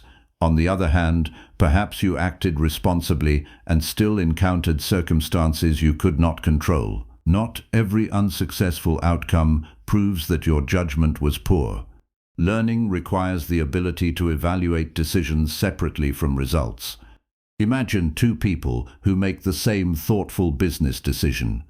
One encounters favorable conditions, and the other faces an unexpected change that creates a loss. If both outcomes are used as the only evidence of decision quality, the analysis becomes misleading. Good decisions can sometimes produce poor results, and poor decisions can occasionally produce favorable results. Your responsibility is to improve the quality of your thinking and conduct, not to demand that life reward every reasonable effort. This perspective can reduce the fear of future action. If you believe every failure permanently exposes your inadequacy, you will become increasingly cautious. But if you learn to examine outcomes without turning them into personal verdicts, failure becomes painful without becoming psychologically final. You can admit that something did not work and still remain capable of making another decision. Emotional control also requires attention to what happens after the event. Rejection and criticism often continue long after the original moment because the mind repeatedly returns to them. You replay the conversation while taking a shower, driving, or trying to sleep. Each repetition can create a slightly different version of what you should have said or done. Reflection can be useful, but repeated mental rehearsal often stops producing new insight. Eventually, you must recognize when you are no longer learning and are simply reopening the emotional wound. Set a boundary around reflection. Give yourself time to examine the event honestly. Write down what happened if that helps you think clearly. Identify what you can learn, what you need to repair, and what remains outside your control. Then return your attention to the present. This is not avoidance. It is a refusal to spend unlimited mental energy on an event that cannot be changed. The past deserves examination, but it does not deserve permanent possession of your attention. There may also be a strong urge to seek immediate reassurance after rejection or failure. You may want someone to tell you that you did nothing wrong, that the other person was foolish, or that everything will certainly improve. Support can be valuable, but constant reassurance can prevent you from developing your own judgment. Sometimes you need comfort. Other times you need to sit with an uncertain result without demanding that another person remove the discomfort for you. This is part of emotional independence. You can ask for perspective without asking someone else to decide what you should think about yourself. You can hear encouragement without making encouragement necessary for your next action. The more capable you become of processing difficult experiences internally, the less fear you will feel about entering situations where approval is uncertain. Resilience also depends on your ability to recover your routine after disappointment. A painful event can tempt you to abandon the activities that normally support your stability. You may stop exercising, withdraw from responsibilities, neglect sleep, or avoid work because your attention is consumed by what happened. But strong emotion does not remove the value of ordinary discipline. In fact, maintaining basic responsibilities during difficult periods can prevent one disappointment from spreading into several areas of your life. You do not need to perform perfectly after failure. You may need rest, time, and reduced expectations for a while. But avoid turning one painful outcome into permission to abandon every useful structure. Eat properly, sleep when you can, continue handling necessary responsibilities. Keep one or two commitments that remind you that your entire identity has not been suspended because something went wrong. Stability is often rebuilt through ordinary actions performed while motivation is low. There is another difficult form of control: resisting retaliation. When criticism feels unfair or rejection feels humiliating, anger can create a desire to restore your pride by attacking the other person. You may want to send the message immediately, expose their weaknesses, or prove that they made a mistake. Before acting, ask what purpose the response serves. Will it protect an important boundary, correct false information, or solve a real problem? Or are you simply trying to transfer your pain to someone else? Not every emotion deserves expression in its first form. You can feel anger without allowing anger to determine your language. You can feel hurt without becoming submissive. You can feel rejected without becoming hostile. Self-control gives you the ability to choose the form of your response instead of allowing the intensity of the moment to choose it for you. Over time, you begin developing a more stable relationship with setbacks. Rejection remains disappointing. Criticism can still be difficult to hear. Failure can still hurt. Emotional strength does not turn these experiences into pleasant ones. What changes is your confidence in your ability to remain present after they occur. You stop treating pain as proof that you should have avoided the situation. Sometimes pain is simply the cost of participating honestly in a life where outcomes cannot be guaranteed.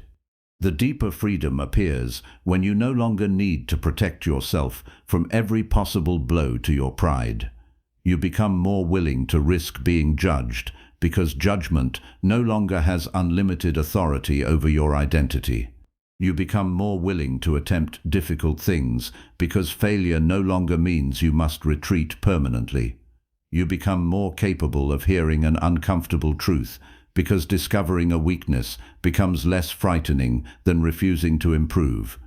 But emotional control is tested most severely when the threat does not come from one clear event.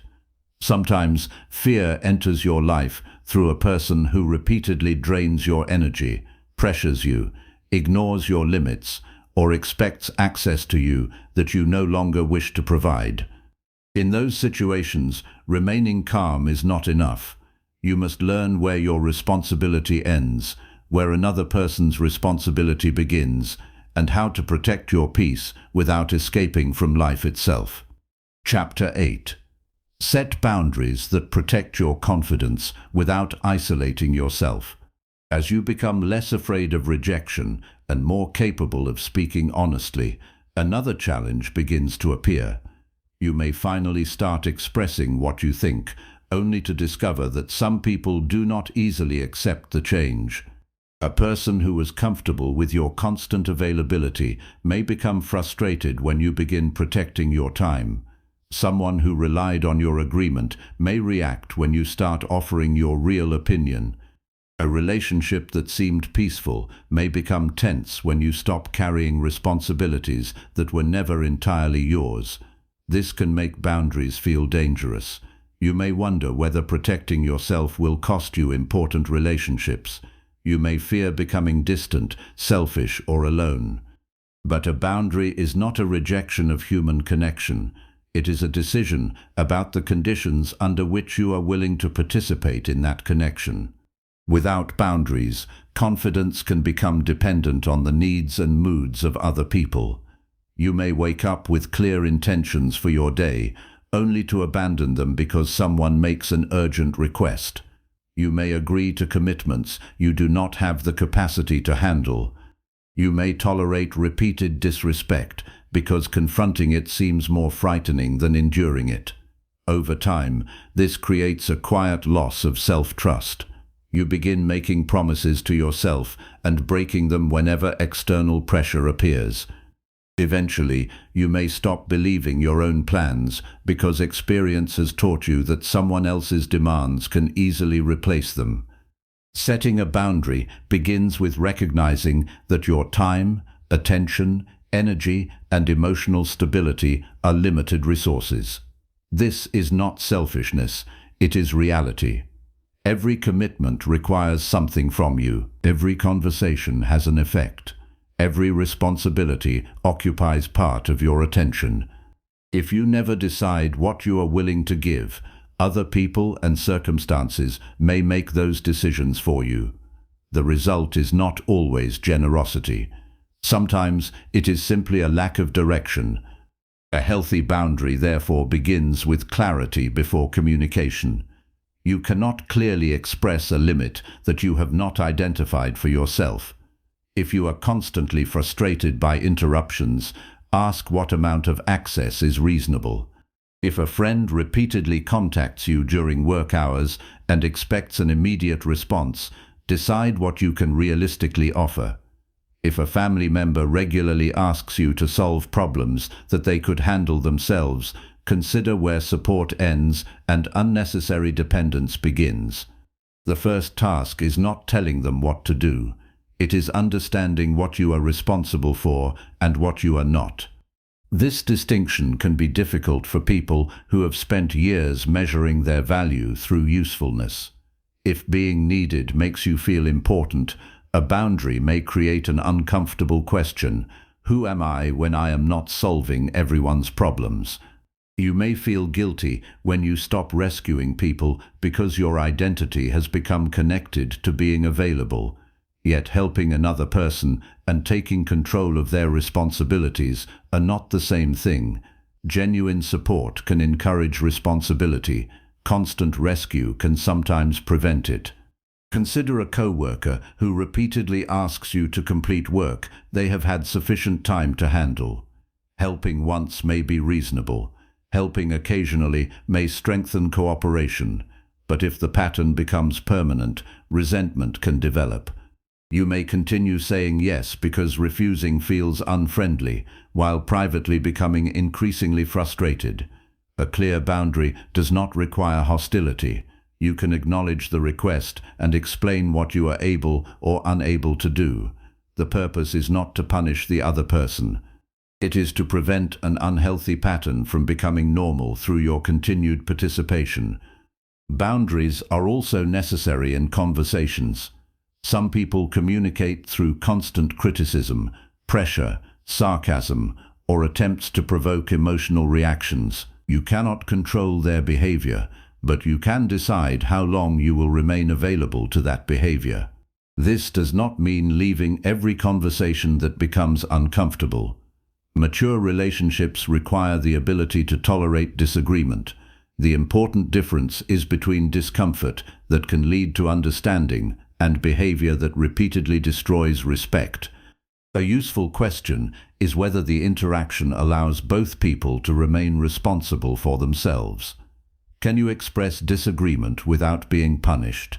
Can the other person have a different opinion without you needing to attack them? Can mistakes be discussed without humiliation? If the answer is consistently no, then greater distance may be necessary. But distance should be chosen with judgment, rather than used as an automatic escape from anyone who challenges you. This is where boundaries can become confused with isolation.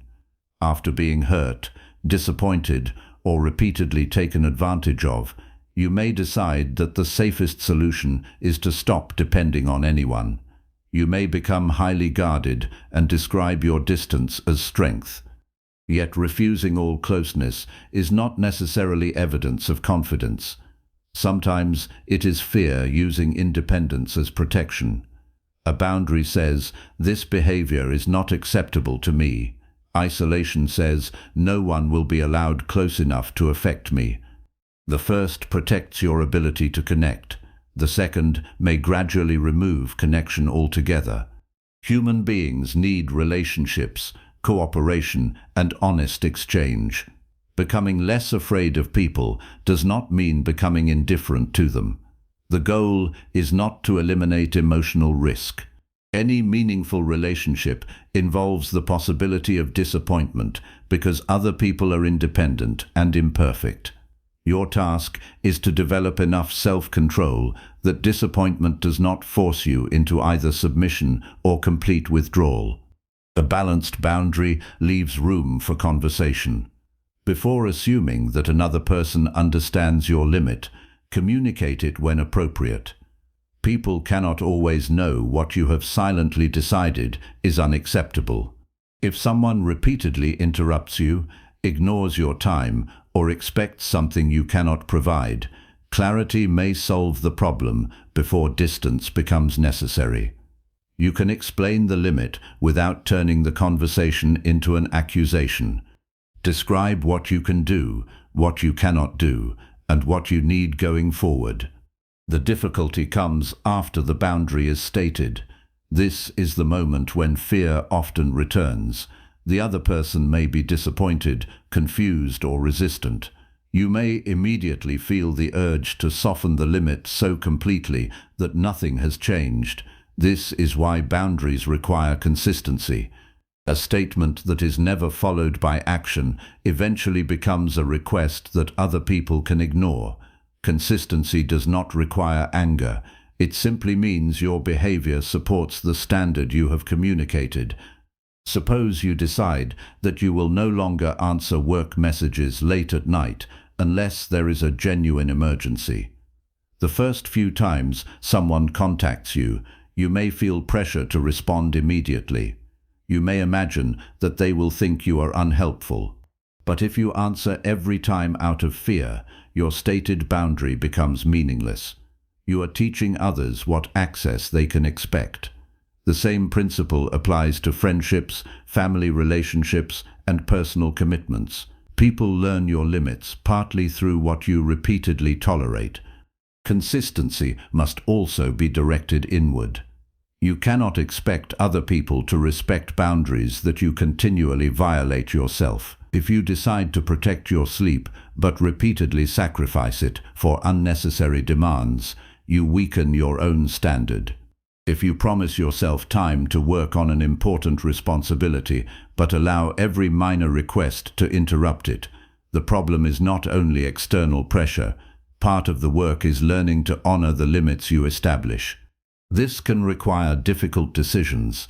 There may be people you care about who do not like the changes you make. They may accuse you of becoming selfish or distant because the previous version of you was easier for them to access. Their reaction deserves consideration, but it should not automatically become your verdict.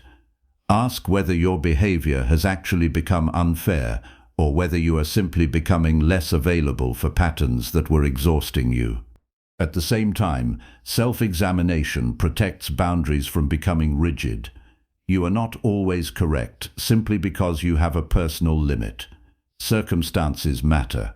Someone you care about may genuinely need more support during a serious difficulty. A relationship may require flexibility that an ordinary situation would not.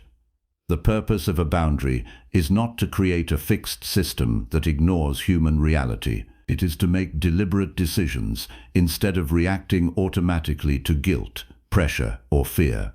This is why confidence and compassion can exist together. You can care about another person's pain without assuming responsibility for removing it. You can listen without agreeing. You can support someone without taking over their life. You can forgive a mistake while still changing the level of trust you offer. Emotional maturity is often found in these distinctions. It resists the simple choices of either total involvement or total withdrawal. Boundaries also protect confidence by allowing you to experience disagreement without immediately seeing it as a threat to the relationship. Two people can care about one another and still have different expectations. If every disagreement causes you to fear abandonment, you may constantly surrender your position to restore temporary peace. But when you trust that relationships can survive reasonable differences, you become more capable of speaking with calmness. The goal is not to win every disagreement. It is to remain connected without disappearing from the conversation. There will be situations where a boundary changes the relationship permanently. This possibility is real, and pretending otherwise would be dishonest. Some connections depend on access you no longer wish to provide. When that access changes, the relationship may weaken. The loss can hurt even when the decision was necessary. Emotional strength includes allowing yourself to acknowledge that loss instead of pretending that every act of self-protection feels empowering. The question is whether the pain of change is preferable to the long-term cost of remaining in a pattern that repeatedly damages your self-respect. Sometimes a boundary does not make life easier immediately. It may create tension, sadness, or uncertainty. But if the limit is thoughtful and necessary, temporary discomfort may be part of restoring a healthier relationship with yourself and with others. As you become more capable of protecting your time and emotional space, you may begin to feel stronger. But confidence still faces one final challenge. You can understand your limits, speak clearly, and choose your relationships carefully, yet fear can still return whenever an important decision demands action. There will always be moments when no boundary can remove the uncertainty and no conversation can provide complete reassurance. At those moments, your progress depends on something deeper, whether you are willing to act repeatedly, even when fear continues to appear, until courage becomes part of the way you live rather than something you wait to feel. Chapter 9. Practice courageous decisions repeatedly until fear loses control over behavior. There comes a point when understanding yourself is no longer the main challenge. You may recognize your fears, Understand the thoughts behind them, question your assumptions, speak more honestly, face difficult responsibilities, and protect your boundaries. Yet none of these changes become stable if they appear only when you feel strong. The real test is repetition. Can you make a reasonable decision on the days when confidence is low? Can you act according to your judgment when fear returns in a familiar form? Can you continue practicing a different response long enough for it to become more reliable than the habit of avoidance? This is where many people become discouraged. They expect progress to feel permanent once they have learnt an important lesson. Then an old fear appears again, and they assume they have returned to the beginning. But the return of fear does not erase the work you have done. A learnt reaction can reappear under stress, fatigue, uncertainty, or emotional pressure. Progress is not measured by whether fear ever returns. It is measured by whether fear still has the same power to determine what you do. A person may once have avoided every difficult conversation and later find themselves hesitating before another one. The hesitation alone does not mean failure. The important question is what happens next. Do you automatically withdraw, or do you recognize the familiar reaction and make a deliberate choice? Each time you choose differently, you strengthen a new pattern. This is why courage must be practiced rather than merely understood. The human mind learns from repetition. What you repeatedly do becomes easier to initiate because the behavior becomes familiar. This principle works in both directions. Repeated avoidance can make withdrawal feel natural. Repeated action can make engagement more accessible. Your nervous system does not need to become completely comfortable before a behavior can become more familiar. You can feel nervous while building a new pattern of conduct. Think about the ordinary decisions that quietly shape your life.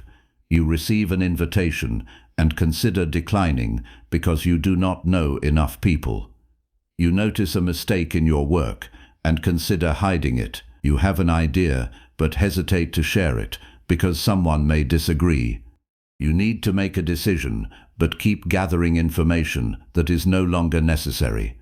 These moments may appear small, yet they are repeated opportunities to decide who will direct your behavior. The important shift is to stop treating courage as something reserved for major events. Your character is influenced by the smaller decisions that receive less attention. Do you answer the message you have been avoiding? Do you ask the question you genuinely need answered? Do you admit when you do not understand something? Do you make the appointment you have been postponing? Do you give a respectful but truthful response instead of the answer you think will produce the least resistance? Repeated choices create a record. Over time, that record influences what you believe about your own reliability. This is one reason self-trust is closely connected to action. You begin trusting yourself when you see that your decisions are not entirely controlled by your changing emotional state. If you repeatedly promise yourself that you will face something and then retreat whenever anxiety appears, your own commitments start losing authority. You may still want to improve, but a quiet doubt develops. Will I actually follow through when it becomes uncomfortable? The answer is built through evidence, not intention alone. A useful practice is to choose one area where fear regularly influences your behavior and define a specific action that you can repeat. If you fear social judgment, the action might involve initiating one brief interaction each day. If you fear criticism at work, you might deliberately ask for feedback at regular intervals. If you tend to avoid decisions, you might give yourself a reasonable deadline instead of reopening the same question indefinitely. The action should be connected to the pattern you want to change, not chosen randomly. What matters is consistency. A single courageous act can be meaningful, but it does not automatically change a deeply established habit. The second and third attempts are often more important because they show that your first action was not an accident. You are teaching yourself that courage is available more than once. This repetition gradually reduces the authority of the thought that says, "I cannot handle this." You may still feel uncertain, but you now have personal evidence that uncertainty has not prevented action before. There is also value in deciding in advance what standards will guide you when fear appears. In a calm moment, you can determine that you will not hide significant mistakes, agree to commitments you cannot reasonably fulfill, or abandon important responsibilities merely because they produce anxiety. These standards act as a form of preparation. When emotion becomes intense, you do not need to invent your principles from the beginning. You can return to a decision you made when your judgment was clearer. This is not rigid living. Circumstances can change, and wisdom sometimes requires you to revise a decision, but revision should come from new information, not from the temporary discomfort of acting. The ability to distinguish between those two things is part of emotional discipline.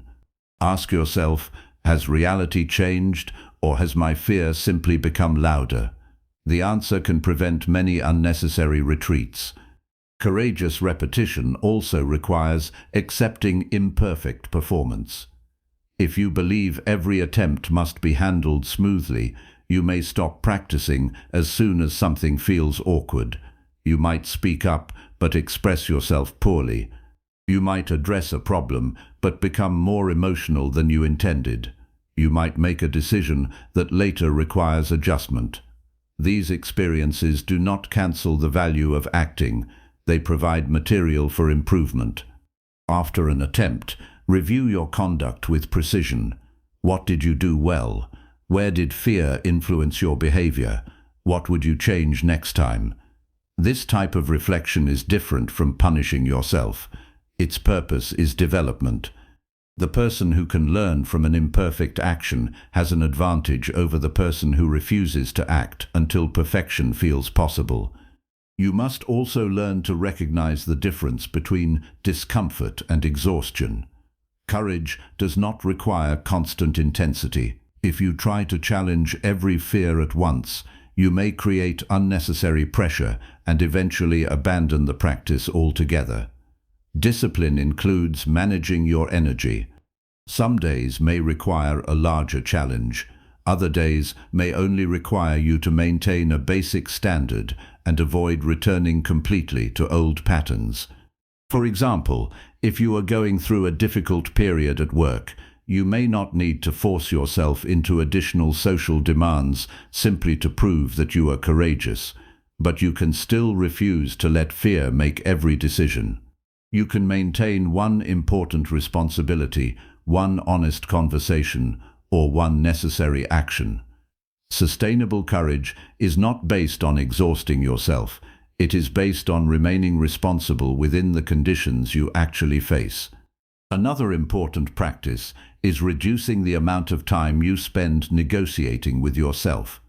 Fear often survives by turning a simple decision into a long internal debate. You know what a reasonable action would be, but you continue asking whether you should do it now, later, differently, or not at all. Sometimes careful thinking is necessary, but when the decision has already been examined, continued debate may simply be avoidance, using the appearance of analysis. Give reasonable decisions a beginning point. If you have decided to make the call, choose when you will make it. If you need to start the work, decide when the first period of effort begins. If a conversation is necessary, stop waiting for a completely comfortable emotional state. The longer you allow a settled decision to remain open without new information, the more opportunities fear has to regain control. Repeated courageous decisions also change your relationship with uncertainty. At first, uncertainty may feel like a problem that must be eliminated before you can act, but life repeatedly demonstrates that many important actions begin without complete knowledge. You accept a job without knowing every future difficulty.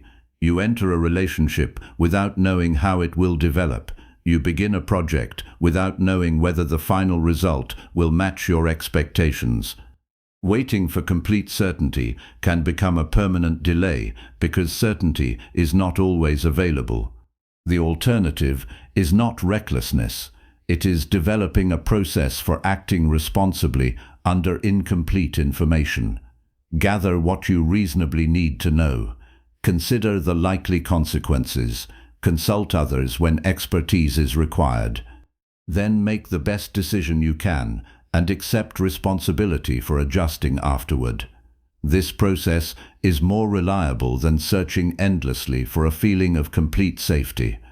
As you practice, pay attention to a subtle change that may occur.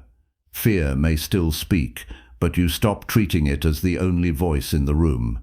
You begin noticing other considerations: your responsibilities, values, commitments, long-term goals, and understanding of the situation.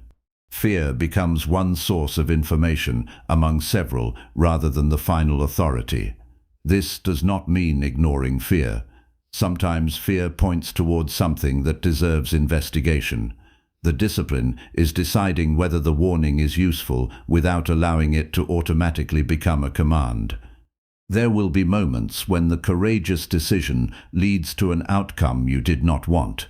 You may speak honestly and lose an opportunity. You may take responsibility and receive criticism. You may attempt something difficult and fail. These experiences can tempt you to return to old habits because avoidance begins to look safer in comparison. This is why your definition of success must be deeper than immediate reward. If your only measure of success is whether every courageous action produces a favorable result, fear will eventually regain its influence. Some responsible decisions will still lead to disappointment. The more stable measure is whether you acted with sound judgment and accepted the responsibility that belonged to you. Results matter, and you should learn from them, but you cannot demand that every good action be rewarded on your preferred schedule. This creates a stronger form of resilience. You stop requiring life to prove immediately that courage was worthwhile. Instead, you develop confidence in your ability to continue after an unwanted outcome. You understand that a setback does not force you to abandon the principles that guided your action.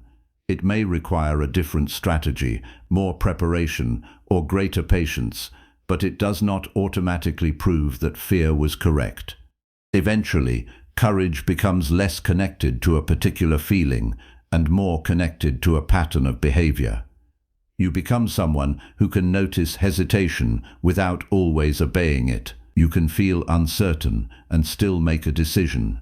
You can experience discomfort and continue acting with restraint. You can recover from an unsuccessful attempt and return to responsibility without needing your confidence to be restored by someone else. But repetition eventually brings you to the deepest question in this journey. You can practice courageous actions in individual situations, yet life itself remains uncertain. New problems will appear. People will change, plans will fail. There will always be outcomes you cannot predict or control. So the final task is larger than becoming less afraid in a particular conversation or decision. It is learning to take full responsibility for your life, even when certainty is impossible, because that is where courage must finally become not just a repeated action, but a way of meeting reality itself. Chapter 10. Choose responsibility for your life despite uncertainty, discomfort, and possible failure. There is a moment when every attempt to avoid fear reaches the same conclusion. Life cannot be made completely safe. You can think carefully, prepare responsibly, learn from experience, and make better decisions, but uncertainty remains. People can change their minds, opportunities can disappear. Plans can produce unexpected results.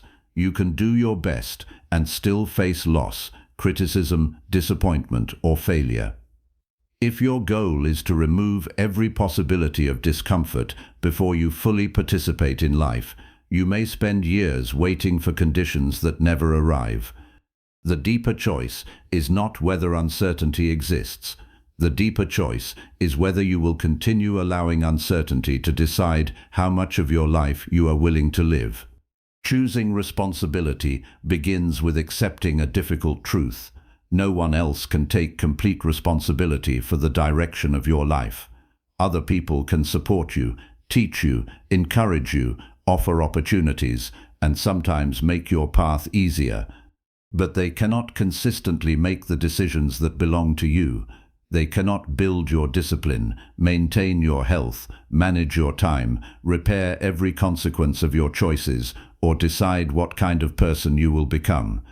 Waiting for someone to create the conditions you need can become another form of avoidance. It allows you to postpone action while believing the real problem exists outside your control. This does not mean blaming yourself for everything that has happened to you. Life includes circumstances you did not choose. You may have experienced unfair treatment, missed opportunities, difficult environments, or losses that were never your fault. Responsibility does not require rewriting reality and pretending that every problem was created by your decisions. It means asking a different question. Given the reality that exists now, what part of my response belongs to me? That question may not be comfortable, but it gives you something more useful than blame. It gives you a place to begin. Many people become trapped between two unhelpful positions. One is helplessness, where every difficulty becomes proof that nothing can be changed. The other is self-condemnation, where every negative outcome becomes evidence of personal failure. Responsibility stands between them. It allows you to acknowledge limits without surrendering your ability to act. You can say, "I did not choose this situation, but I still have choices within it." You can also say, "I made mistakes, but my mistakes do not remove my responsibility to make the next decision better." This perspective changes the way you look at your past. Regret can become useful when it identifies a responsibility you ignored, a decision you rushed, or a standard you failed to maintain. But regret becomes destructive when it keeps you permanently attached to a version of yourself that no longer exists. You cannot return to an earlier moment with your current knowledge. What you can do is examine what happened honestly and decide what the lesson requires from you now. Perhaps you stayed too long in a situation because you were afraid of change. Perhaps you trusted someone after clear warning signs. Perhaps you avoided learning a skill because beginning made you feel inexperienced. Perhaps you spent years seeking approval instead of making decisions based on your own judgment. These realizations can hurt because they reveal the cost of fear. But seeing the cost is not the same as being condemned by it. The value of honest reflection is that it can prevent you from continuing the same pattern. Responsibility becomes especially important when you face decisions that cannot be guaranteed. You may want to change careers, begin a project, end a relationship, move to a new place, return to education, or commit to something that matters deeply to you. In each case, your mind may ask for certainty before permission to act. What if it does not work? What if you regret the decision? What if someone disapproves? What if you fail after investing time and effort? These questions deserve consideration, but they cannot always provide a final answer. At some point, you must decide what amount of uncertainty is reasonable to accept. Refusing all risk is still a decision, and it also has consequences. Staying where you are may protect you from one form of failure while creating another cost that becomes visible only years later.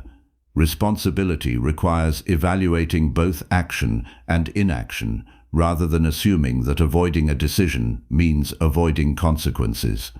A mature decision does not require certainty.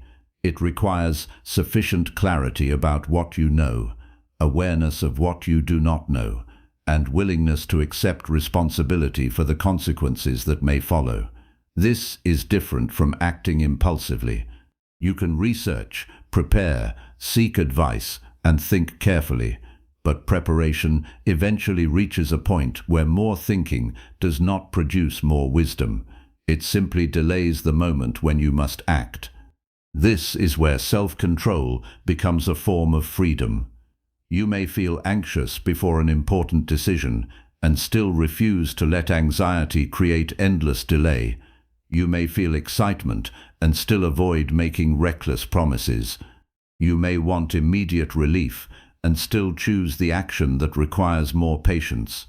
Emotional discipline does not remove your feelings from the decision.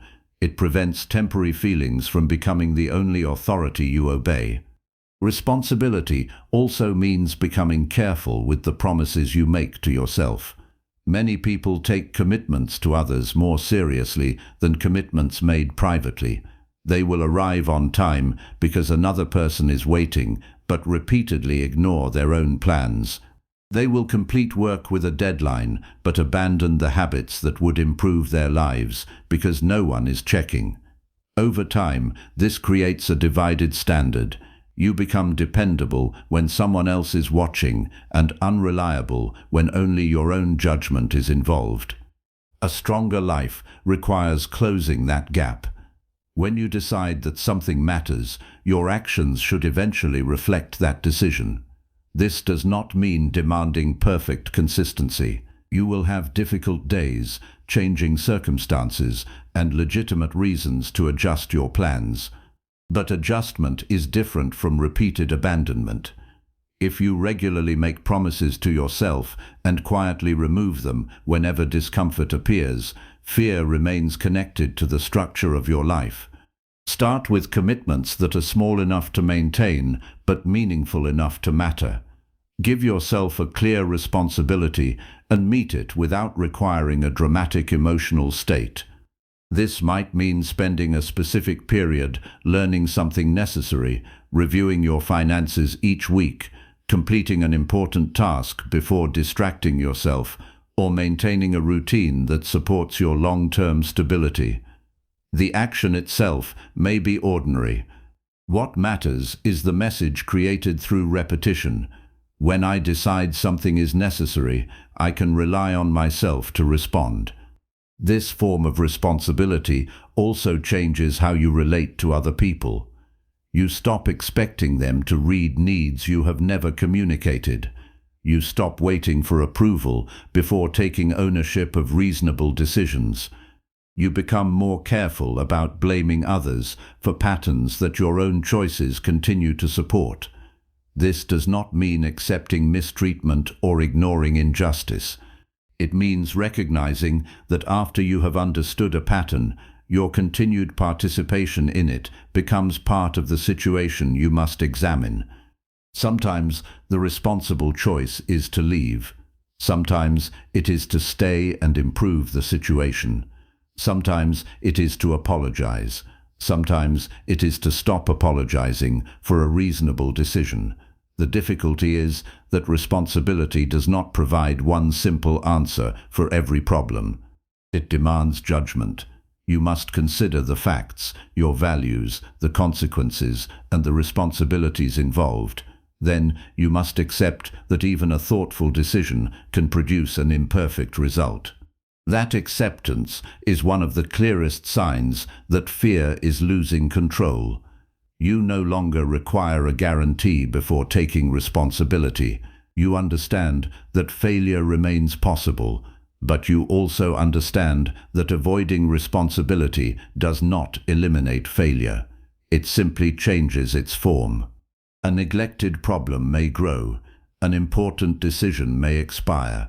A relationship may weaken through silence. A skill may remain undeveloped because you refused to be a beginner. There is a quiet strength in becoming willing to see your life as it actually is, not as you hoped it would be, not as you wish others would make it, and not as fear describes it during moments of uncertainty. Reality may contain limitations, but accurate perception allows intelligent action. When you stop arguing with facts, you can begin working with them. This is where resilience becomes practical rather than emotional. You may lose something important and still continue your responsibilities. You may fail publicly and still return to your work. You may discover that a plan was wrong and revise it without needing to defend every past decision. Resilience is not proving that nothing affects you. It is refusing to let one event permanently remove your ability to respond. As you take greater responsibility, you may also notice that fear changes its position in your life. It may still appear before difficult choices. You may still experience nervousness around people, concern about problems, or uncertainty about the future. But fear no longer has to be eliminated before you move. It becomes something you can observe while asking a more important question: what does this situation require from me? Sometimes the answer will be action. Sometimes it will be patience. Sometimes it will be restraint, preparation, or acceptance. Courage is not always visible. There are moments when doing nothing impulsive requires more discipline than reacting. There are moments when accepting an outcome you cannot change requires more strength than continuing to fight it.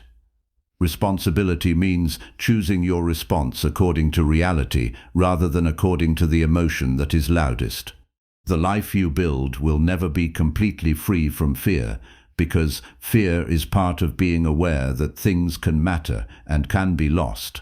But you can become free from organizing your behavior around constant avoidance. You can stop making every decision based on whether it protects you from embarrassment, discomfort, rejection, or failure. You can learn to carry uncertainty without demanding that someone else remove it for you. And that may be the deepest change of all.